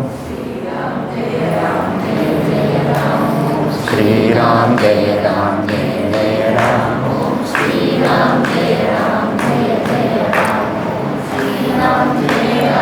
जय जय राम ओम श्री राम जय राम जय जय राम ओम श्री राम जय राम जय जय राम. श्री राम जय राम जय जय राम. जय जय राम ओम श्री राम जय राम जय जय राम ओम श्री राम जय राम जय जय राम ओम श्री राम जय राम. அது எப்பேற்பட்ட ஒரு அவமானம் என்ன? ஒரு நாயோட உட்காந்து ஒரு எச்சி இலையில் இருக்கிற ஆகாரத்தை எடுத்து சாப்பிட்றது. அந்நேரம் மனசு நினைக்கணுமே, நீ சொன்ன என்னை 24 நேரம் நாம சொல்கிறேன்னு சொன்ன நான் சொன்னேன், ஆனால் என்னை பாரு நீ இப்படி வச்சிருக்கேன்னு கேள்வி கேட்கணுமே. நீங்களும் நானும் கேள்வி கேட்போம். நீங்கள் சொன்னீங்க நான் செஞ்சேன், என்னை ஏன் இப்படி வச்சுருக்கேன்னு நம்ம கேட்போம். இவர் அது கேட்கலை. அந்த நேரத்தில் கூட ஒரு ஒழுக்கமான பக்தனாக இருந்திருக்கார். ஒரு பக்தன்னா எப்படி இருக்கணும்னா அவரை பார்த்து படிக்கணும். பகவானை என்ன ஒரு கஷ்ட சூழ்நிலை வைக்கணும், எந்த ஒரு சந்தோஷமான சூழ்நிலை வச்சா கூட அவர் நாமாவை ஒத்த செகண்ட் அவர் பிடிச்ச வகையில் வாழ்ந்து காமிக்கணும். இந்த வாழ்க்கையை வேஸ்ட் பண்ணிடக்கூடாது. அதை வாழ்ந்து காமிக்கணும்னு தான் இத்தனை கஷ்டத்தை அவர் அனுபவித்து நம்ம முன்னாடி காமிக்கிறார். அவர் நினச்சா என்ன சாப்பாடு கிடைக்காது. இன்றைக்கி வந்து ஆசிரமம் போனால் ஆயிரக்கணக்கான பேருக்கு சாப்பாடு போடுறாரு, ருசியாக சாப்பாடு போடுறாரு. சாப்பிட்றதுக்கு பஞ்சமே கிடையாது. எத்தனை பேர் வயிறார அன்றைக்கி அங்கே வந்து சாப்பிட்டுட்டு போகிறாங்க. அவரால் அன்றைக்கி முடியாதா? முடியும். ஆனால் அப்படி ஒரு அவமானம், அப்படி ஒரு கஷ்டத்துலேயும் பகவான் வந்து குரு கொடுத்த ஒரு காரியத்தை செஞ்சுக்கிட்டே இருந்தார். குருவை ஒரு நாளும் கேள்வி கேட்டது கிடையாது. அப்போ இதெல்லாம் நமக்கு ஒரு பாடம். பகவான் குருநாதர் வந்து நம்மளை பாதுகாக்கிறாரு.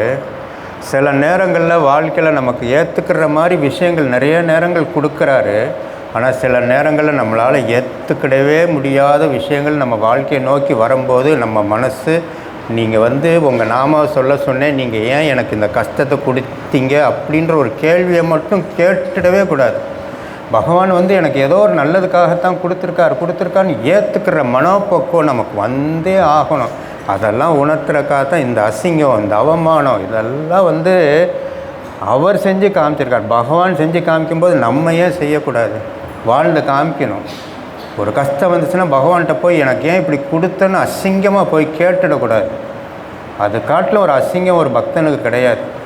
நீ இதை எனக்கு வந்து எனக்கு பிரசாதமாக கொடுத்துருக்க பகவான், நான் இதை ஏற்றுக்கிறேன் பகவான், உன் நாம இருக்குது, நீ என்னை கைவிட மாட்ட அப்படின்னு சொல்லி ஏற்றுக்கிட்டு யோகி ராம் சூரத்குமார், யோகி ராம் சூரத்குமார், யோகி ராம் சூரத்குமார், ஜெய குரு ராயா.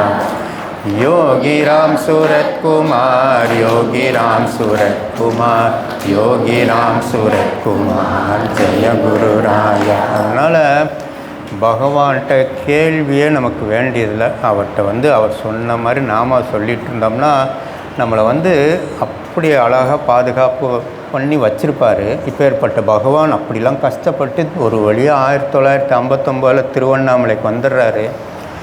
வந்து நேராக ரமணாசிரமம் போகிறார். பட்னி தான், பசி தான். இவரோ ஒரு பிச்சைக்கார கோலத்தில் இருக்கார். ரமணாசிரமத்துக்குள்ளே போகிறார். உள்ளே போகும்போது அந்த நாமாவை சொல்லிவிட்டு அந்த ஓம் ஸ்ரீராம் ஜெயராம் நாமத்தை சொல்லிகிட்டே தான் போகிறாரு. இவரோட பிச்சைக்கார கோலத்தில் வந்து பல பேருக்கு அது பிச்சைக்கார கோலம் தான் தெரியும். ஒரு சிலருக்கு தான் இவர் ஒரு யோகீஸ்வரர் அப்படின்னு தெரியும். அப்போ அங்கே சுந்தரேச ஐயர்னு சொல்லி ஒருத்தர் இருக்கார் ரமணாசிரமத்தில். அங்கே நிர்வாகம் பார்த்துக்கிட்டு இருக்கிறது வந்து ரமண பகவானோட பேரன் கணேசன்னா. அவர் தான் அங்கே இருக்கார். வயசு கம்மியானவர் தான், படித்தவர். அவர் அங்கே இருக்கார். அந்த சுந்தரேஸ்வர ஐயருக்கு வந்து நம்ம பகவானை பார்த்த மாத்திரத்திலே இவர் ஒரு யோகி, சாதாரணவர் கிடையாது, சித்த புருஷர். அப்போ கணேசன் அவரை பார்த்து சொல்கிறார், கணேஷா அவர் இருக்கார் பார்த்தியா, அதனால ஆமாம், அங்கே ஒரு பிச்சைக்கார கோலத்தில் ஒருத்தர் இருக்கார், அவர் வந்து சாதாரண ஆள் கிடையாது, அவருக்கு போய் நீ சாப்பாடு கொடு அப்படின்னு சொன்னோன்னே இவருக்கு வந்து என்னடா ஒரு பிச்சைக்காரர் மாதிரி ஒருத்தர் இருக்கார், இவருக்கு போய் சாப்பாடு போட சொல்கிறாருன்னு இவர் மனசில் ஓடுது. அவருக்கு தெரியுது, அவர் பிச்சைக்காரன்னு நீ நினைக்காத, அவர் ஒரு சித்த புருஷர், அவர் ஒரு யோகி, அவர் வந்து யோகி ராம் சூரத்குமார் அப்படின்னு சொன்னது முதல்ல சொன்னது அந்த சுந்தரேச ஐயர் தான். அப்போ கணேசன் வந்து சுந்தரேசர் ஐயர் மேலே ஒரு பயங்கர பக்தி உண்டு.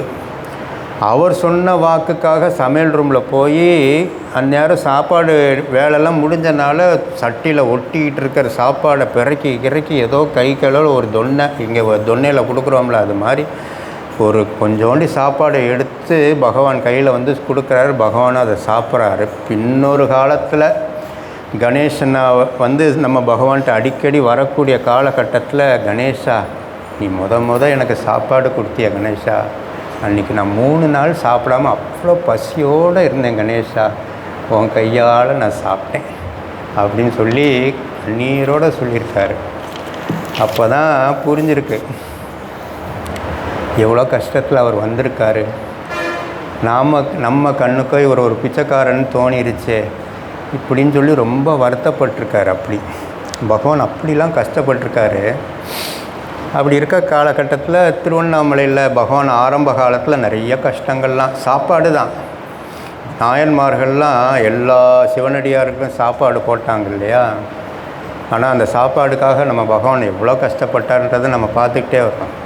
அப்படி அது மனசெல்லாம் புழிஞ்சு எடுக்கிற மாதிரி தான் இருக்கும்.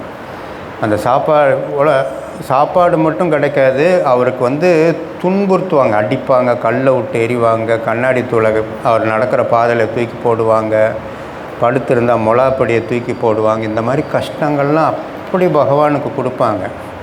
இதெல்லாம் அவாய்ட் பண்ணணும்னு என்ன பண்ணுவார் அப்படின்னா, சுடுகாட்டில் போய் அங்கே இருக்கிற ஒவ்வொரு இது மேலேயும் அது என்ன சமாதி குதிச்சு போவார்.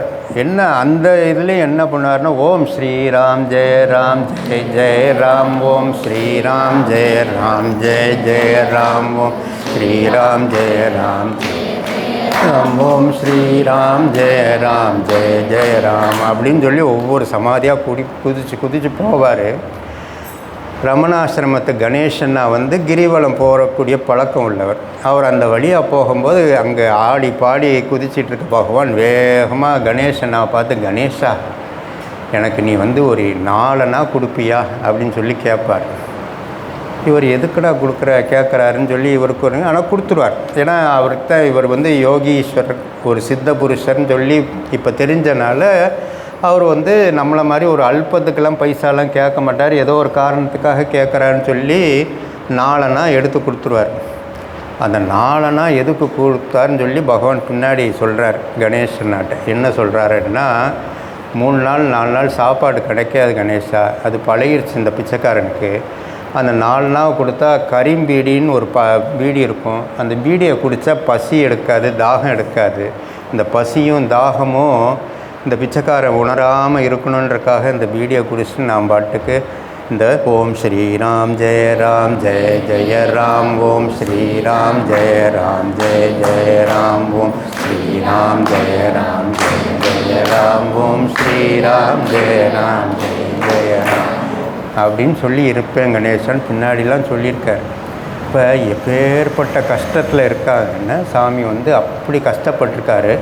ஆனால் இதெல்லாம் போதும், உலகத்தை நீ பிரகாசமாக வரணும், பகவான் தீர்மானித்தார்னா பிரகாசமாக வந்துடுவார். எப்படி வாழ்க்கையில் ஒரு கஷ்டன்றது, ஒரு மேகம் வந்து ஒரு தற்காலிகமாக சூரியனை மறைச்சிட்டு கொஞ்சம் நேரத்தில் சூரியன் வெளிச்சமாக வெளியே வர்ற மாதிரி, அந்த வெளிச்சம் வரக்கூடிய காலம் வரும்போது பகவான் வந்து உலகத்துக்கு வெளிச்சமாக வந்துடுவார். ஞானானந்த சாமி வந்து தபோவனத்தில் இருக்கார். அப்போ ஞானானந்த சாமியை அங்கே பார்க்குறதுக்கெல்லாம் பகவான் வந்து விசேஷ காலங்கள், அங்கே வந்து ஞானானந்த சாமி ஆசிரமத்தில் தபோவனத்தில் திருக்கோயிலூர் பக்கத்தில் அவரோட ஆசிரமம் இருக்கும். அங்கே போகும்போது விசேஷ காலங்கள் போகும்போது ஞானானந்த சாமி நம்ம பகவானை வந்து அப்படி கவனிப்பாராம். யாராவது ஒரு பக்தர்கள் மூலமாக அவருக்கு நேரத்துக்கு சாப்பாடு கிடைக்குதான்னு எல்லாம் பார்த்து பார்த்து பார்த்து அப்படி கவனிச்சுறது மட்டும் இல்லாமல் நம்ம பகவான் சாதாரண கிடையாது, அவர் பகவான் அப்படின்னு உலகத்துக்கே காமிக்கிற மாதிரி பல நிகழ்வுகள்லாம் ஞானானந்தரை பல பக்தர்களுக்கு உணர்த்தி காமிச்சிருக்காங்க. அதில் ஒரு பக்தர் தான் நம்ம வாசிகாவோட அப்பா ராஜமாணிக்க ஐயா, அவங்க அம்மா தமயந்தி அம்மா. இவங்கெல்லாம் பகவானை ஞானானந்த சாமியோட ஆசிரமத்தில் வச்சு பார்க்கக்கூடிய பாக்கியம் பெற்றவர்கள். அப்போ அதுக்கப்புறம் சாமி திருவண்ணாமலையில் நிரந்தரமாக இருந்தப்போ 1975 நாங்கள்லாம் போய் பார்க்கக்கூடிய பாக்கியம் கிடைச்சிது. நாங்கள் ஃபஸ்ட்டு சாமியை பாத்திரக்கடை வாசலில் தான் பார்த்தோம். பாத்திரக்கடல் வாசலில் பார்த்துட்டு சாமி எங்களோட குடும்ப விவகாரங்கள் எல்லாம் ஏதோ ஒரு கஷ்டத்துக்காக தான் போயிருந்தோம். அதெல்லாம் விசாரித்து முடிச்சுட்டு எல்லாம் பேசி முடித்து அதுக்கு ஒரு ஆறுதல், அதுக்கு ஒரு சொல்யூஷன் எல்லாம் பகவான் சொன்ன பிறகு பகவான் கேட்குறார், தூத்துக்குடியில் தமயந்தி உங்களுக்கு தெரியுமா அப்படின்னு சொல்லி கேட்குறார். தமயந்தினா நம்ம வாசிகாவோட அம்மா தான். உமாம்மாலாம் கூட இருக்காங்க எங்கள் கூட. உமாம்மைக்கு எப்படி சின்ன மாமியார். ஆமாம், உமாம்மைக்கு சின்ன மாமியார், என்னோடய சித்தியோட சின்ன மாமியார் தெரியும் அப்படின்னு சொன்னோடனே சாமி கேட்குறாங்க, இந்த பிச்சைக்காரனுக்கு ஒரு 2 டீ கடையில் ஒரு கடன் இருக்குது, அவங்க சொன்னீங்கன்னா ரூபா அவங்களுக்கு அனுப்பி விடுவாங்க அப்படின்னு சொன்னாங்க. உடனே எங்கள் சித்தப்பா, எங்கள் உமாமா வீட்டு சித்தப்பா டக்குன்னு, சாமி அந்த பாக்கியத்தை எனக்கு கொடுங்க சாமி அப்படின்னு சொல்லி எந்த டீ கடைன்னு கேட்டோன்னா, பெருமாள் எந்த டீ கடை அப்படின்னு சொன்னோன்னே அந்த டீ கடைக்கு இவரை கூட்டிகிட்டு போகலாம் அப்படின்னு சொன்னோன்னே எங்கள் சித்தப்பாவை கூட்டிகிட்டு போகிறார். அவர் போய் அந்த டீ கடையில் ரொம்ப பெரிய கடன்லாம் கிடையாது, சும்மா ஒரு 100 ரூபாய்க்குள்ள தான் இருக்கும். அந்த கடனெல்லாம் பகவானுக்காக போய் கட்டிட்டு வர்றாரு. எங்கள் அம்மா உட்காந்துருக்காங்க. எங்கள் அம்மாவுக்காக கேட்ட மாத்திரத்தில் சுரேந்திரன் எந்திரிச்சிட்டாரு, நம்ம வீட்டுக்காரர் இப்படி உட்காந்துருக்காரே, அவருக்கு ஒரு பாக்கியம் கிடைச்சா நல்லா இருக்குமே அப்படின்னோடனே சாமிக்கு இந்த இதெல்லாம் புரியாதா என்ன? அவங்க அந்த கடைக்கு போயிட்டு திரும்பி வந்தானே, பெருமாள் நமக்கு இன்னொரு 2-3 கடையிலையும் பாக்கி இருக்குல்ல அப்படின்னோடனே எங்கள் அப்பா இந்த நேரம் சுதாரிச்சுக்கிட்டார். சாமி நான் போய் கட்டலாமா அப்படின்னு சொன்னேன். டூ இட் அப்படின்னு சொன்னோன்னே அவரையும் திரும்ப அனுப்பி அவரோட போய் அந்த டீ கடையில் போய் அந்த டீ கடைக்கான அந்த பாக்கி தொகையெல்லாம் அப்பாவுக்கு கட்டிட்டு வர ஒரு பாக்கியம் கொடுத்தாரு. இதெல்லாம் பகவான் எப்படி உணர்த்தாருன்னா, பசியால் அவ்வளோ கஷ்டப்பட்டிருக்காரு. அந்த பசியிலையும் ஒரு சில நல்ல டீ கடைக்காரன் அவருக்கு ஒரு டீயோ பன்னோ ஏதோ கொடுத்து பண்ணியிருக்கான். அதுக்குரிய காசுலாம் ஒரு உயர்ந்த பக்தர் ராஜமாணிக்க ஐயா, தமயந்திமா போன்ற ஒரு பக்தர்கள்லாம் அதை சாமிக்காக அந்த கைங்கரியெல்லாம் பண்ணியிருக்கான்றது நமக்கு அதுக்கு பிறகு தான் தெரிய ஆரம்பிக்குது. அதுக்கு பிறகு எங்கள் அப்பாவுக்கு ஒரு மனசில் ஒரு எண்ணம் பகவான் கொடுத்தாரு. என்ன ஒரு எண்ணம் கொடுத்தாருன்னா, பகவானுக்கு இப்போ இன்றைக்கெலாம் ஒரு பேமெண்ட் நீங்கள் இங்கேருந்து அனுப்பணும்னா இந்த செல்ஃபோன் இருந்தால் போதும். அப்படி ஒருத்தருக்கு இங்கேருந்து பணம் அனுப்புனா ஜிபேயில் அனுப்புனா, ஆன்லைனில் அனுப்பலாம், நெட் பேங்கிங்கிறான், கிரெடிட் கார்டுன்றான், டெபிட் கார்டுன்றான். இப்போ எதுவுமே இல்லாமல் எல்லாமே இங்கேருந்து டக்குன்னு பட்டன் தட்டுன்னு அனுப்பலான்றான். அந்த காலத்தில் எதுனாலும் தபால் தான். அப்போ எங்கள் அப்பாவுக்கு ஊருக்கு வந்தால் சாமிக்கு மாதம் ஏதாவது பண்ணணும் அப்படின்னு சொல்லி இதெல்லாம் சாமி தான் அவரவர் மனசில் ஏற்பாடு செய்ய, அவரோட சாமர்த்தியத்துலலாம் நடக்காது. நினைக்க மாதம் சாமிக்கு ஒரு 100 ரூபா மணி ஆர்டர் அனுப்புவாங்க. சாமி அதை ஆசையாக வாங்கி அதில் கையெழுத்துலாம் போட்டு அனுப்புவார். பெற்றுக்கொண்டோன்றதுக்கு சாமியோட கையெழுத்து அதில் இருக்கும். அதை மாதம் எங்கள் அப்பா அதை செஞ்சிட்ருப்பார். அதை சாமி பல தடவை, எங்கள் அப்பா மட்டும் இல்லை, இங்கே நம்ம கோயிலுக்கு ஆண்டாள் சோபனாலாம் வருவாங்களா, உங்கள் அப்பா ஜனார்தனன், சோபனா ஆஃப்செட் உரிமையாளர் ஜனார்தனன், அவரும் அது மாதிரி மணி ஆர்டர் அனுப்புவார். பக்தர்கள்ட்ட சாமியே சொல்லியிருக்காங்களே, இந்த பிச்சைக்காரனுக்கு ராஜசேகர்ஜி ஜனார்தனன் மாதம் அனுப்புகிறாங்க அப்படின்னு சொல்லி சந்தோஷப்பட்டிருக்காங்களாம். அதில் இன்றைக்கி உங்கள்கிட்டலாம் காமிக்கணும், சாமியோட கையெழுத்தை காமிக்கணும் அப்படின்னு தான் ஒரு ஆசை. நம்ம மணி ஆர்டர் அந்த இப்போ இந்த ஜெனரேஷனுக்குலாம் அதெல்லாம் தெரியுமா என்னன்னு தெரியல. மணி ஆர்டர்ன்றது இப்போல்லாம் கிடையாது. அந்த காலத்தில் தபால் ஆஃபீஸில் போய் பணம் கட்டினோம்னா அங்கே அட்ரஸ் கொடுத்தோம்னா அங்கே போய் தபால்காரன் போய் ரூபாய் கொடுத்து அங்கே வாங்குகிற ஆள் கையெழுத்து போட்டு அனுப்புவாங்க. இதுதான் நம்ம பகவானோட கையெழுத்து, யோகிராம் சூரத்குமார் அப்படின்னு இதில் கையெழுத்து போட்டு வரும். இது 1 மாதம் 2 மாதம் இல்லை, 1 வருஷம் 2 வருஷம் இல்லை, கடைசி காலம் வரைக்கும் அப்பாவுக்கு அப்படி ஒரு பாக்கியம் கொடுத்தாரு. அப்போ பகவானுக்கு அந்த ஆரம்ப கால அந்த வயிற்று சாப்பாடெல்லாம் எவ்வளோ கஷ்டப்பட்டார். பக்தர்கள் கிடைக்க கிடைக்க கிடைக்க அந்த கவலைகள்லாம் அவருக்கு, அது அவருக்கு கவலை கிடையாது, எல்லாமே நமக்கு ஒரு பாடம்தான். அதெல்லாம் விட்டு விலகுது. எப்படி விலகுதுன்னா பக்தர்கள் தேடி வர்றாங்க. அதில் அழகாக குட்டியாக ஒரு பெண் பக்தை, இது மாதிரி சின்ன பிள்ளைகள் தான், இந்த பிள்ளைகள்லாம் அது மாதிரி தான் உருவாக போகுது. கோமத்தின்னு ஒரு பொண்ணு, சின்ன பொண்ணு தான், ஸ்கூல் கோயிங் கிட்டு, ரயில்வே ஸ்டேஷன் பக்கம் இருக்குது. அப்போ சாமி தங்குறதுக்கெலாம் இடம் கிடையாது. அந்த வீட்டில் போய் சாமி ஹிந்தி பேசுகிறவர் தானே. அந்த பொண்ணு சாமியை பார்த்தோன்னே சாமி மேலே அதுக்கு ஒரு பிரியம் ஏற்பாடு பண்ணி வீட்டில் சப்பாத்தி எதாவது பண்ணியிருந்தேன்னா சப்பாத்தி போய் கொடுக்கும் போல இருக்கு. சாமி பதிலுக்கு அந்த பொண்ணுக்கு ஹிந்தி சொல்லி தருவாராம். இப்படி காலம் உருண்டு ஓடுது. அந்த பொண்ணோட அப்பா ஒரு போஸ்ட் மாஸ்டர். அந்த ஊர்லேருந்து ட்ரான்ஸ்ஃபர் ஆகி வேறு ஊருக்கு போயிடுறாங்க.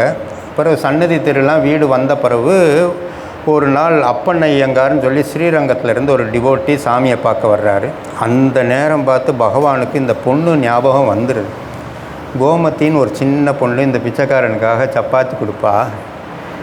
நீ ஸ்ரீரங்கத்தில் தான் இருக்க, இப்போ அவங்க அங்கே தான் இருக்காங்கன்னு நான் கேள்விப்பட்டேன், அதனால் நீ அங்கே திருச்சியில் இருக்காங்க, அதனால் நீ அங்கே போய் பார்க்கணும் அப்படின்னு சொன்னோன்னே சரின்றாரு. ஆனால் திருச்சியில் அட்ரஸ் கொடுக்கல, ஒன்றும் கொடுக்கல, போஸ்ட் மாஸ்டர்னு மட்டும்தான் தெரியும். இவரும் விசாரித்து போய் அந்த வீட்டில் போய் கேட்குறாங்க. அந்த வீடெல்லாம் கரெக்டாக பார்த்து போயிடுறாரு அப்பன் ஐயங்கார், சாமி சொல்லிட்டாருன்னு. போய் பார்த்து இது தானே கோமதி வீடுனா அதுக்குள்ளே அந்த பொண்ணு பெரிய பிள்ளை ஆகிடுது.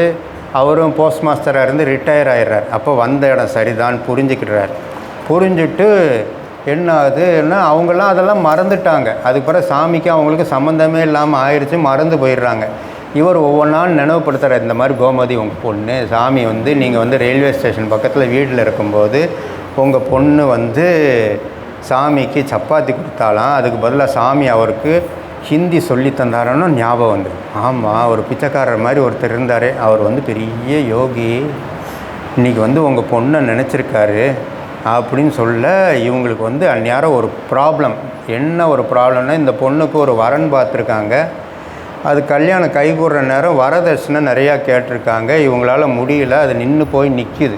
பாருங்களேன், இன்றைக்கோ ஒரு காலம் அந்த பொண்ணு பகவானுக்கு ஒரு ஆகாரம் போட அது ஒரு கஷ்டத்தில் இருக்கிற நேரம் பார்த்து பகவானுக்கு அந்த பொண்ணு ஞாபகம் வர இவர் கரெக்டாக அங்கே போய் நிற்கும்போது அந்த பிரச்சனையை சொன்னோன்னே ஒன்றும் பயப்படாதீங்க, பகவான் இருக்கார், காப்பாற்றுவார்னு சொல்லி அந்த மெசேஜை எடுத்து திரும்ப திருவண்ணாமலைக்கு பகவான்கிட்ட, சாமி நீங்கள் சொன்ன மாதிரி அங்கே போயிட்டேன், அந்த பொண்ணு இப்போ பெரிய பிள்ளையாக இருக்க, ஒரு வரன் பார்த்துருக்காங்க, ஆனால் அதில் ஒரு சின்ன சிக்கல், வரதட்சணை கேட்குறனால இவரால் அந்த அளவுக்கு செய்ய முடியல, என்ன செய்யன்னு முழிச்சிட்ருக்க நேரம் பார்த்து தான் நான் போய் நின்னேன் சாமி, உங்களோட ஆசீர்வாதத்தை போய் ஒன்றும் பயப்பட சொல்லாத, வரதட்சணை கேட்காமலே அந்த கல்யாணம் முடியும்னு சொல்லி பிரசாதம் கொடுத்து திரும்பி அனுப்பிவிட்றார் பகவான். சரி, நீ திரும்ப எடுத்துகிட்டு போகிறார். எடுத்துகிட்டு போனால் கரெக்டாக அவர் போய் சேர வீட்டுக்கு ஒரு தபால் வருது. என்ன ஒரு தபால்னால், இவங்க சம்மந்தம் பண்ண இடத்துலேருந்து தபால் வருது, நீங்கள் வரதட்சணையே கொடுக்க வேண்டாம், உங்கள் பொண்ணை இருந்தபடி நாங்கள் அப்படியே ஏற்றுக்குறோம் அப்படின்னு சொன்னோன்னே, அப்போ சாமிக்கு பாருங்களேன் அந்த கனெக்ஷன் எப்படிலாம் வருது.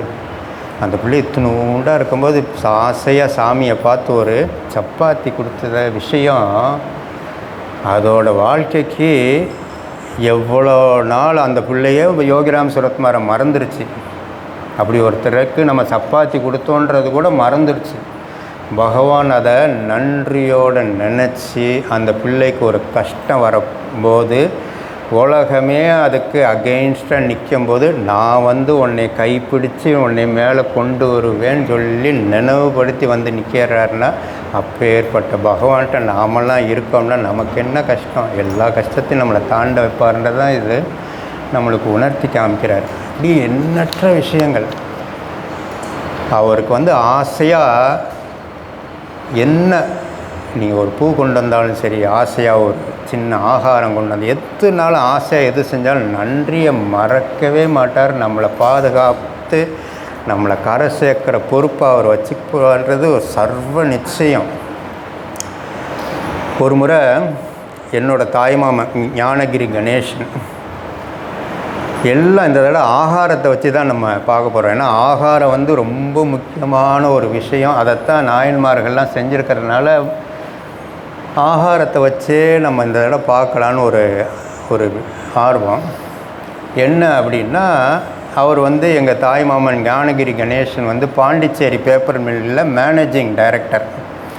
சாமியை மாத்திரத்தில் அப்படி ஒரு ஈடுபாடு. தவிப்பு வந்துடும். திரும்ப பாண்டிச்சேரிக்கு வந்தோன்னா அடுத்தது எப்போ பார்க்கன்னு ஓடணும்னு ஒரு தவிப்பு வந்துடும். உடனே கிளம்பிடுவார். கிளம்பும்போது போகிற வழியில் உங்களுக்கு பசிக்குமே அப்படின்னு என்னோடய அத்தை பானத்தை வந்து எங்கள் மாமாவுக்கு பிரெட் ஸ்லைஸில் ஜாம் தடவி அப்படி அழகாக ஒரு டப்பாவில் வச்சு பேக் பண்ணி இவருக்கு சாமிக்கு இவருக்கு வச்சு கொடுத்து விட்றாங்க. போகும்போது மாமாவுக்கு பசிக்குது. வண்டி நிப்பாட்டி ஒரு கடி கடிச்சிடுறாரு. ஆனால் என்ன வந்து பகவான்கிட்ட இருக்கணும்னு பகவானை பார்க்க போவோம். சாப்பிட்றதெல்லாம் இப்போ என்னடா அப்படின்னு அதை திரும்ப பாதி கொஞ்சோண்டு ஒரு கடிச்சிட்டு வச்சுட்டு அந்த டப்பாவோட போகிறார். புன்னை மரத்துக்கடியில் போய் சாமியை போய் பார்த்தா, கணேஷா இந்த பிச்சைக்காரனுக்கு நீ என்ன கொண்டு வந்திருக்க அப்படின்னு கேட்டால், உள்ளே கடித்து வச்ச ரொட்டி இருக்குது, அதை போய் பகவானுக்கு கொடுக்க முடியுமா? இவர் மனசு எங்கடா அதை கேட்டுருவாரோன்னு அப்படி ஒரு பயம். நான் அப்படியே ஒரு மாதிரி அமைதியாக உட்காந்துறேன். கையில் ஏதோ ஒரு டப்பா வச்சுருக்கேன், குடு அப்படின்றார். திறந்து பார்த்தா கடித்து வச்ச ஒரு ரொட்டி துண்டு இருக்குது. ஞானகிரி கணேசா எனக்காக கொண்டு வந்திருக்கேன்னு இவருக்கு ரொம்ப தர்ம சங்கடமாயிடுச்சு. ஆனால் ஒரு பக்தன் ஒரு யாரோ ஒருத்தன் எச்சி பண்ணி தூக்கி போட்ட சாப்பிட்ட பகவான் ஒரு பக்தன் கடித்து வச்ச, எப்படி ராமர் வந்து சபரி வந்து கடித்து வச்ச அந்த பழங்கள் டெய்லி இன்றைக்கி ராமர் வருவார், ராமருக்கு வந்து நல்ல பழங்களாக பார்த்து கொடுக்கணும் அப்படின்னு சபரி வந்து அந்த அன்போடு கடித்து வச்ச பழங்களை ராமர் வந்து எந்த ஒரு தயக்கம் இல்லாமல் அதை எடுத்து சாப்பிட்டாரோ அதே ராமராக இன்றைக்கி வந்து யோகிராம் சுரத்குமார் அந்த கடித்து வச்ச ரொட்டி துண்டு டப்பா பிடுங்கி வாங்கி இது எனக்காக நீ கொண்டு வந்திருக்கேன்னு எடுத்து சாப்பிட்ருக்கார். அப்போ பகவான் வந்து நம்மள்கிட்டலாம் எதிர்பார்க்குற ஒரு அன்பு தான். அந்த அன்பு அவர் மேலே ஒரு சின்ன அன்பு வச்சிட்டோம்னா நம்மளை நோக்கி ஓடி வந்துடுவார். அப்படி ஒரு பிரியத்தில் வந்துடுவார். ஒரு தாயால் கூட அந்த அன்பை காமிக்க முடியாது, அப்பேற்பட்ட அன்பை கொட்டி தள்ளிடுவார். இப்படிலாம் இருக்கும்போது எல்லா பக்தர்களும் அடுத்தது பகவானுக்கு சாப்பாடெல்லாம் கொண்டு போக ஆரம்பித்தாங்க. எங்கள் அம்மாலாம் ஒவ்வொரு தடையும் போகும்போது சப்பாத்தி செஞ்சு கொண்டு போவாங்க. காலையிலே 3 மணிக்கெலாம் எந்திரிச்சு மதுரையிலேருந்து சப்பாத்தி செஞ்சு ஒரு டிஃபன் கேரியரில் எடுத்து கொண்டு போவோம். அதில் நல்லா நெய் தடவி வெரைட்டி ஆஃப் சட்னி. அங்கே போய் புன்னை மரத்துக்கடியில் சாமியோட சேர்ந்து உட்காந்து பகிர்ந்து சாப்பிட்றதெல்லாம் ஒரு ருசியான மறக்க முடியாத அனுபவங்கள் அதெல்லாம். அப்படி இருக்கிற நேரத்தில் ஒருக்க செஞ்சுட்டு போகும்போது என்ன ஆச்சோன்னு தெரியல, ஒரு பக்குவம் இல்லாமல் ஒரு வரட்டி மாதிரி சப்பாத்தி வந்துருச்சு. எங்கள் அம்மாவுக்கு ரொம்ப கஷ்டமாகி போச்சு. என்னடா சாமிக்கு ஒவ்வொரு தடையும் நல்லா சப்பாத்தி செஞ்சு கொண்டு போவோமே, இந்த தடவை என்னடா எப்படி மட்டமாக சப்பாத்தி வந்துருச்சு, ரொம்ப வரட்டி மாதிரி ஆயிடுச்சு, இது சப்பாத்தின்னா சொல்ல முடியாதே அப்படின்னு மனசில் ஒரு எண்ணவோட சாமிகிட்ட போனோன்னா சாமிகிட்ட எப்பயும் போல் அந்த கொட்டாங்குச்சியில் சப்பாத்தி தால் எல்லாம் ஊற்றுறாங்க. சாமிக்கு பல்லு கிடையாது இல்லையா, தால் போட்டு அதை ஊற வச்சு தான் சாப்பிடுவாங்க. சாப்பிடும்போது எங்கள் அம்மாட்ட, திலக்கவதி தேவர்கள் கூட இப்படி ஒரு ஆகாரம் கிடைக்காது, அப்படி சுவையாக இருக்கே, this food is so very delicious Thilagavathi, even தேவர்ஸ் won't get food like this அப்படின்னா எங்கள் அம்மாவுக்கு நம்மளை கேலி தான் பண்ணுறாரா இல்லை உண்மைக்கு அந்த சப்பாத்தி அமிர்த மாதிரி மாறிடுச்சான் மனசில் ஓட. ஆனால் உண்மை என்னென்னா ஆசையோட பகவானுக்கு ஒரு வரட்டியை கொண்டு போனால் கூட அதை அமிர்தமாக மாற்றிடுவார்ன்றது தான் பகவானோட காரியமே அது. இதில் என்ன ஒரு விஷயம்னா, வாழ்க்கையில் எத்தனையோ வரட்டியலான சம்பவங்கள் நம்ம வாழ்க்கையில் நடக்கும். ஆனால் அதை பகவானுக்கு அதை அர்ப்பணம் பண்ணிட்டோம்னு வச்சுக்கோங்களேன், அந்த கஷ்டத்தை அதை அர்ப்பணம் பண்ணிட்டோம்னா அதை வந்து அப்படி ஒரு அமிர்தமாக மாற்றி காமிக்கிறது அவருக்கு ரொம்ப சுலபம். அதனால் எந்த ஒரு விஷயம்னாலும் அவருக்கு ஒரு அர்ப்பணம் பண்ணிட்டோம்னா வாழ்க்கை சுவையாக மாறும்ன்றது தான் பகவான் அன்றைக்கி உணர்த்தினார். அது மட்டும் இல்லை, அவர் அன்னபூர்ணி ஒத்த வேலை சாப்பாடுக்கு கஷ்டப்பட்டார். ஆனால் லோகம் முழுக்க சாப்பாடு கொடுத்துருவார், அவரால் முடியும். சத்ரபதி சிவாஜி கதையெல்லாம் தெரியுமா? ஸ்கூலில் சொல்லி கொடுத்துருக்காங்களா? ஹிஸ்ட்ரியில் படித்தது இல்லையா? சொல்லி தந்தது இல்லையா ஹிஸ்ட்ரியில்? சத்ரபதி சிவாஜின்றது மராத்திய ராஜா. அவரோட குரு சமர்த்த ராமதாஸ். ஒரு காலகட்டத்தில் அவர் தேடி போகும்போது அந்த ஆசிரமத்துக்கு படையோடு போகும்போது சமர்த்த ராமதாஸ் என்ன பண்ணுவார், ஆகாரம் எடுத்துகிட்டு போகலாமே அப்படின்னு சொல்லுவார்.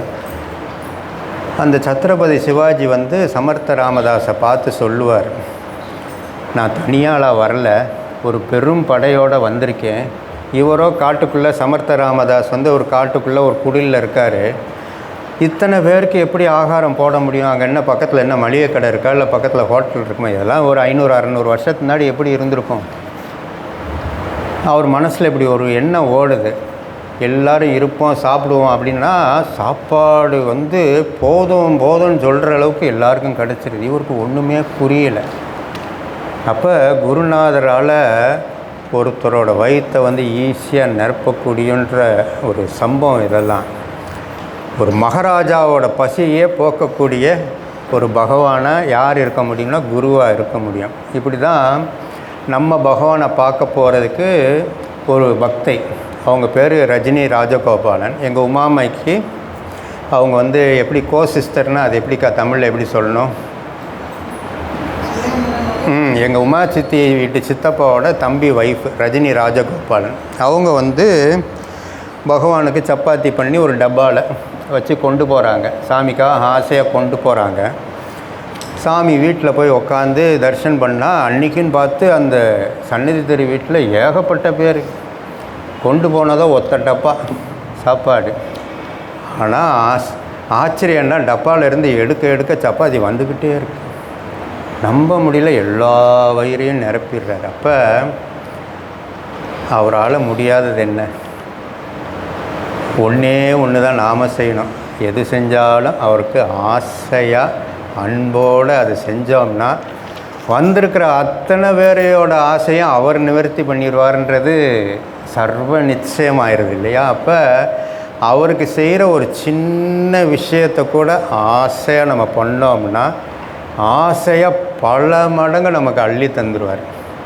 அதனால் பகவானுக்கு எது செஞ்சாலும் ஆசையாக செய்யணும். அப்படி தான் நம்ம சந்திரபிரகாஷ் நினச்சிருக்காங்களே. இப்போ நம்ம பார்த்தோம் ஏற்கனவே, இப்போ ஒரு அனுபவம் அவரை பற்றி சொன்னோமே. அந்த வண்டி பிரேக் டவுன் ஆச்சு. அந்த அண்ணாச்சி அவங்க வீட்டு அக்கா வாணிக்காவோட அண்ணாச்சும் அவங்க வீட்டுக்காரம்மா வாணிக்காவும் பகவான் தரிசனத்துக்காக போகிறப்ப ஒரு பை நிறையா கொய்யாப்பழம் வாங்கிட்டு போகிறாங்க. போகிற வழியிலே வாணிக்காவுக்கு கொய்யாப்பழம் சாப்பிட்ணுன்னு ஆசை வந்துடுது. நான் வேணால் இந்த பையிலேருந்து ஒன்று எடுத்துக்கிடவா அப்படின்னு சொல்லி கேட்க, அண்ணாச்சியும் சரி எடுத்துக்கோயேன் அப்படின்றாரு. அவங்களே எடுத்து சாப்பிட்றாங்க. சாப்பிட்டதை அவங்க தனியாக வச்சுக்கிட்டாங்க. ஆனால் மீதியெல்லாம் பையில் அப்படியே இருக்குது. பகவான்கிட்ட போய் அந்த பையை கொடுத்தோடனே, பையை வாங்கினோன்னே இது எங்கே வாங்கினேன், எத்தனை வாங்கினேன், இதில் எல்லாம் அத்தனை கேள்வி கேட்டோம்னா இவங்களுக்கு எல்லாம் தர்ம சங்கடமாக ஆயிடுச்சு. அதனால் அவருக்கு உணர்த்தின பாடம், பகவானுக்குன்னு ஒன்று ரெடி பண்ணிட்டோம்னா அது பகவானுக்கு மட்டும்தான். அதில் போய் நம்ம ஆனால் இதில் நமக்கெல்லாம் புரிஞ்சுக்கிட முடியாது. கடித்து வச்ச ரொட்டி துண்டை கூட வாங்கி சாப்பிட்டாரு. இவங்களாம் ஆசைப்பட்டு ஒன்று சாப்பிட்டதில் இத்தனை கணக்கு. ஆனால் பகவானோட கணக்கெல்லாம் நமக்கு புரியாது. ஆனால் ஒன்று மட்டும் புரிஞ்சுக்கலாம், நம்ம மேலே அப்படி ஒரு அன்போடு அவர் இருக்காருன்றதை புரிஞ்சுக்கலாம். அதனால் நமக்கு இன்றைக்கி இல்லை, நம்மளோட வாழ்நாள் ஃபுல்லாக நம்ம வயிற்றுக்கும் நம்ம மனசுக்கும் நம்ம வாழ்க்கைக்கும் ஒரு தேவையான விஷயங்கள் அத்தனையும் பார்த்து பார்த்து யார் கொடுப்பான்னா நம்ம குருவான பகவான் யோகிராம் சுரத்குமார். அந்த பகவான் மனசை குளிர வைக்கணும் அப்படின்னா அதுக்கு ஒரே ஒரு விஷயம், அவரோட நாமாவான யோகிராம் சுரத்குமார், யோகிராம் சுரத்குமார், யோகிராம் சுரத்குமார் குருராயா. யோகிராம் சுரத்குமார், யோகிராம் சுரத்குமார், யோகிராம் சுரத்குமார் குருராயா. யோகிராம் சுரத்குமார், யோகிராம் சுரத்குமார், யோகிராம் சுரத்குமார் குருராயா. யோகிராம் சுரத்குமார், யோகிராம் சுரத்குமார், யோகிராம் சுரத்குமார் குருராயா. யோகிராம் சுரத்குமார், யோகிராம் சுரத்குமார், யோகிராம் சுரத்குமார் குருராயா. யோகிராம் சுரத்குமார், யோகிராம் சுரத்குமார், யோகிராம் சுரத்குமார் குருராயா. யோகிராம் சுரத்குமார், யோகிராம் சுரத்குமார், யோகிராம் சுரத்குமார் குருராயா. யோகிராம் சுரத்குமார், யோகிராம் சுரத்குமார், யோகிராம் சுரத்குமார் குருராயா. யோகிராம் சுரத்குமார், யோகிராம் சுரத்குமார், யோகிராம் சுரத்குமார் குருராயா.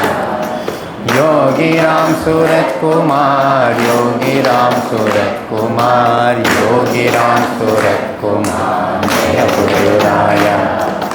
யோகிராம் சுரத்குமார், யோகிராம் சுரத்குமார், யோகிராம் சுரத்குமார் குருராயா. யோகிராம் சுரத்குமார், யோகிராம் சுரத்குமார், யோகிராம் சுரத்குமார் குருராயா. யோகிராம் சுரத்குமார், யோகிராம் சுரத்குமார், யோகிராம் சுரத்குமார் குருராயா. யோகிராம் சுரத்குமார், யோகிராம் சுரத்குமார், யோகிராம் சுரத்குமார் குருராயா. யோகிராம் சுரத்குமார், யோகிராம் சுரத்குமார், யோகிராம் சுரத்குமார் குருராயா. யோகிராம் சுரத்குமார், யோகிராம் சுரத்குமார், யோகிராம் சுரத்குமார் சத்குரு பகவான் ஸ்ரீ யோகிராம் சுரத்குமார் மகாராஜ் கி ஜெய். வழக்கம் போல் நம்ம வாசிக்கா அவங்கெல்லாம் நம்ம பகவான் ஞானானந்த சாமியோட ஆசிரமத்தில் வச்சு பார்த்த ஆரம்பகால பக்தர்கள். அவங்கள்ட்டருந்து ஒரு சாமியை பற்றி ஒரு சில சுவையான விஷயங்களை கேட்டு இந்த சத் சங்கத்தை நம்ம பூர்த்தி பண்ணிக்கணும். ஜெய் யோகிராம் சுரத்குமார்.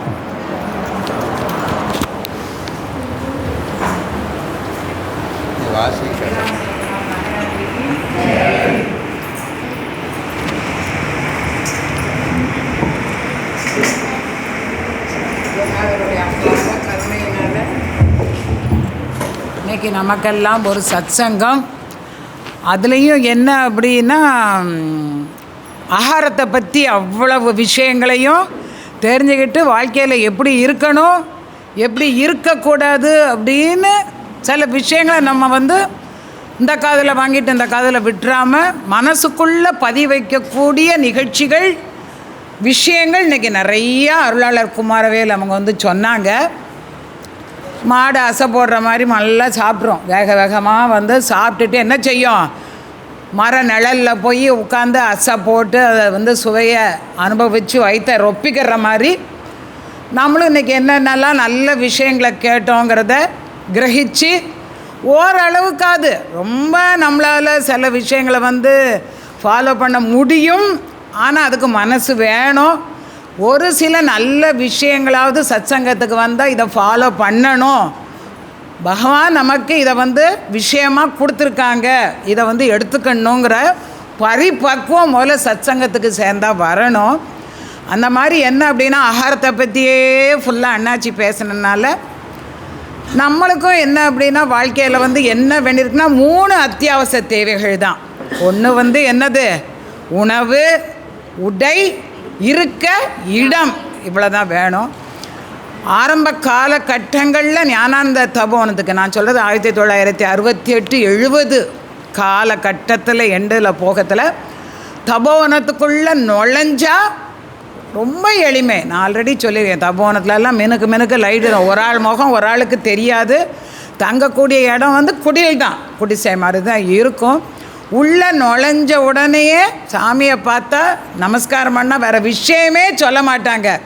போய் ஆகாரம் எடுத்துட்டு ரெஸ்ட் எடுத்துட்டு தரிசனம் அதுக்கு பிறகு அப்படின்னு சொல்லி அனுப்பிடுவாங்க. அதுக்கு என்ன சொல்லுவாங்க அப்படின்னா, சுவாமி அன்ன விசாரம் அதுவே விசாரம் அப்படின்னு ஒரு வார்த்தை சொல்லுவாங்க. அது என்ன அப்படின்னா, பசியோடு இருக்கிறதுல ஒரு காரியத்தை போய் நம்ம செய்யத்தில், அது நல்ல காரியமோ லௌகிக காரியமோ ஆன்மீக விஷயமோ எதுவாக இருந்தாலும் நம்ம போய் அதை நாடத்தில் வயிறு பசியோடு இருந்தால் எதுவுமே இறங்காதான். ஐயோ வயிறு பசிக்குது நல்ல விஷயத்த சொன்னாலும் இறங்காது. அடுத்த ஆள் வந்து இப்படி இப்படி சொன்ன எந்த விஷயமும் பசியோடு இருக்கிறதுல இறங்கவே இறங்காது.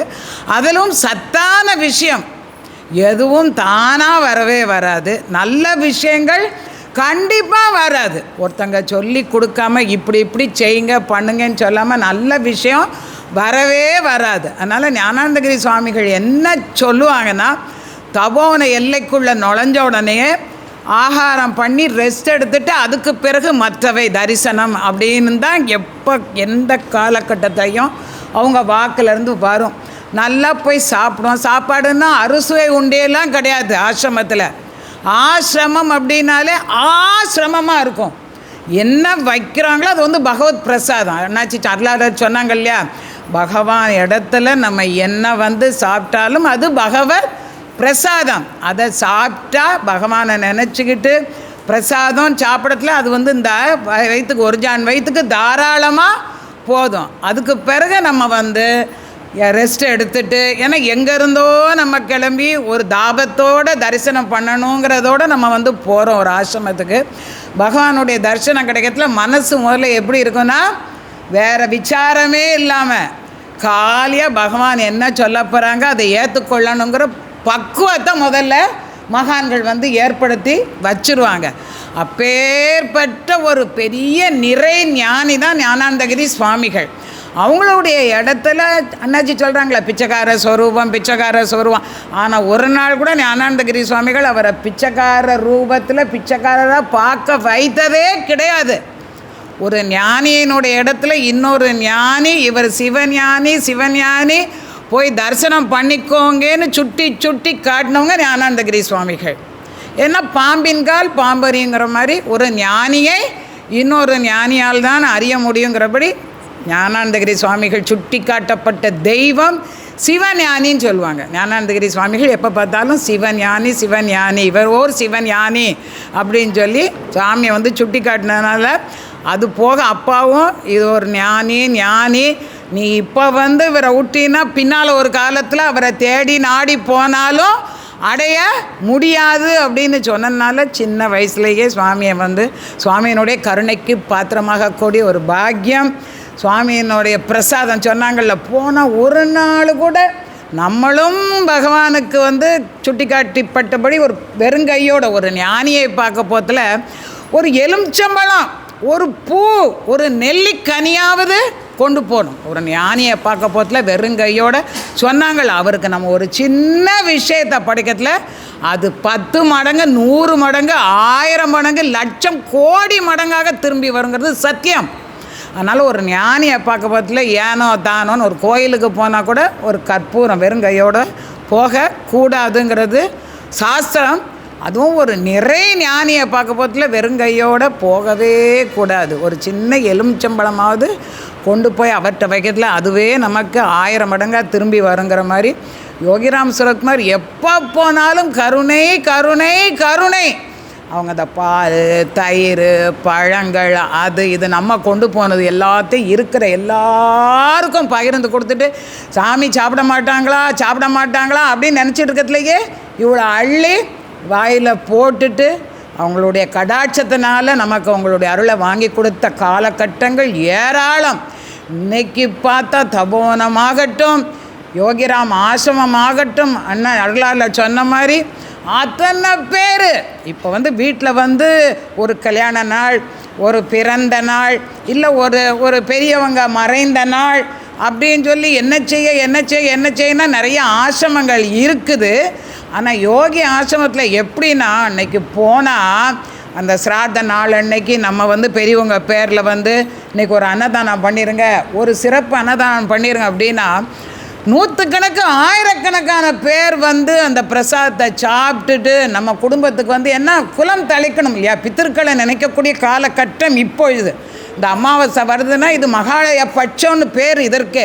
புரட்டாசி 1லேருந்து இந்த அமாவாசை வரைக்கும் மகாலய பட்ச நாள்.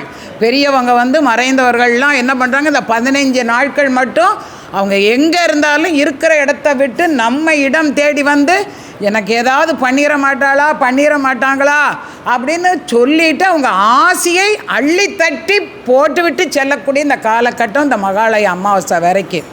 மகாலய அமாவாசை பித்திருக்களுடைய ஆசையை நாமெல்லாம் வாங்கி கொள்ளக்கூடிய காலகட்டம். அன்னைக்கு என்ன சொல்கிறாங்கன்னா, நீ ஒன்றும் செய்ய வேண்டாம், உன் வீடு தேடி அவங்க வர்றாங்க இல்லையா பித்திருலோகத்திலேருந்து, ஒரு நிறை சொம்பு தண்ணியை நீ பூஜை ரூமில் வச்சு அவங்கள நினச்சி ஒரு நமஸ்காரம் பண்ணத்தில் உனக்கு உன்னுடைய குலம் செழிக்கும். எப்படி நம்ம குலதெய்வ வழிபாடு ரொம்ப முக்கியம்னு பெரியவங்க சொல்கிறாங்களோ, பித்திருக்களுடைய வழிபாடு ரொம்ப ரொம்ப முக்கியம். அதெல்லாம் யாரால் நமக்கு காட்ட முடியும்னா இது மாதிரி மகான்களால் தான் காட்ட முடியும். இன்றைக்கி அந்த காலகட்டத்தில் நம்மளாம் கூடிய ஆகாரத்தை பற்றி அது ரொம்ப ரொம்ப ஒரு விசேஷமான காலகட்டம் இது. ஏன்னா நம்ம வயிற்றுக்கு சொல்கிறல்ல, ஆகாரம் இருந்தால் தான் இது மாதிரி சத்சங்கத்துக்கு சக்தியோடு உட்கார முடியும், விஷயங்களை கேட்க முடியும், உள்ளே இறக்க முடியும், பகவானுடைய அருளுக்கு பாத்திரமாக முடியும். அப்படிப்பட்ட ஒரு காலகட்டத்தில் ஸ்ரீ முரளிதர சுவாமிஜியினுடைய வழிகாட்டுதல், அவங்க பண்ணக்கூடிய சத்சங்கங்களெல்லாம் இன்றைக்கி பார்த்தோம்னா அது என்னென்னா நம்மளாம் அதெல்லாம் பார்க்கக்கூடிய பாக்கியமுள்ள ஒரு காலகட்டம், ஒரு ஞானியோடு வாழ்ந்து கொண்டிருக்கின்ற காலகட்டம். ஏதோ ராமர் வாழ்ந்தார், கிருஷ்ணர் வாழ்ந்தார், அந்த காலகட்டத்தில் என்னால் வாழ முடியல, விஷயங்களெல்லாம் நேராக பார்க்க முடியலன்னு சொல்கிறவங்க ஏமாந்துடாமல் ஆசிரமம், தபோவனம், குருஜியோடைய சத்சங்கம் எல்லாம் போய் எல்லா நலன்களையும் எல்லாரும் அடைஞ்சி குரு கிருபைக்கு பாத்திரமானா குரு சேவை சொன்னாங்களே, குரு சேவை.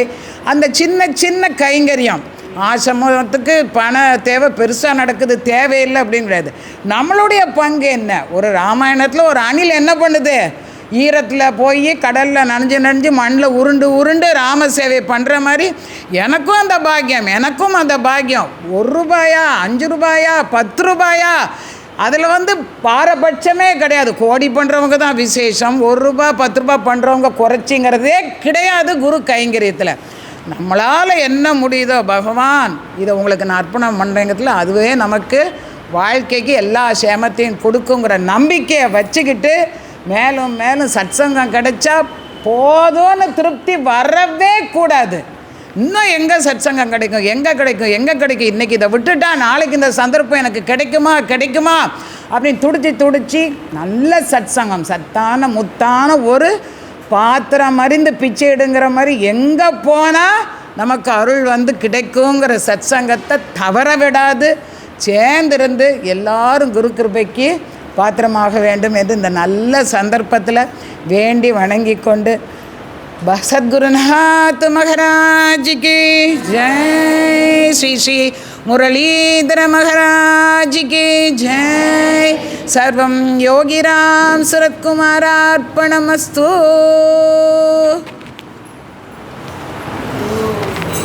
சுரத்குமாரார்ப்பணமஸ்து.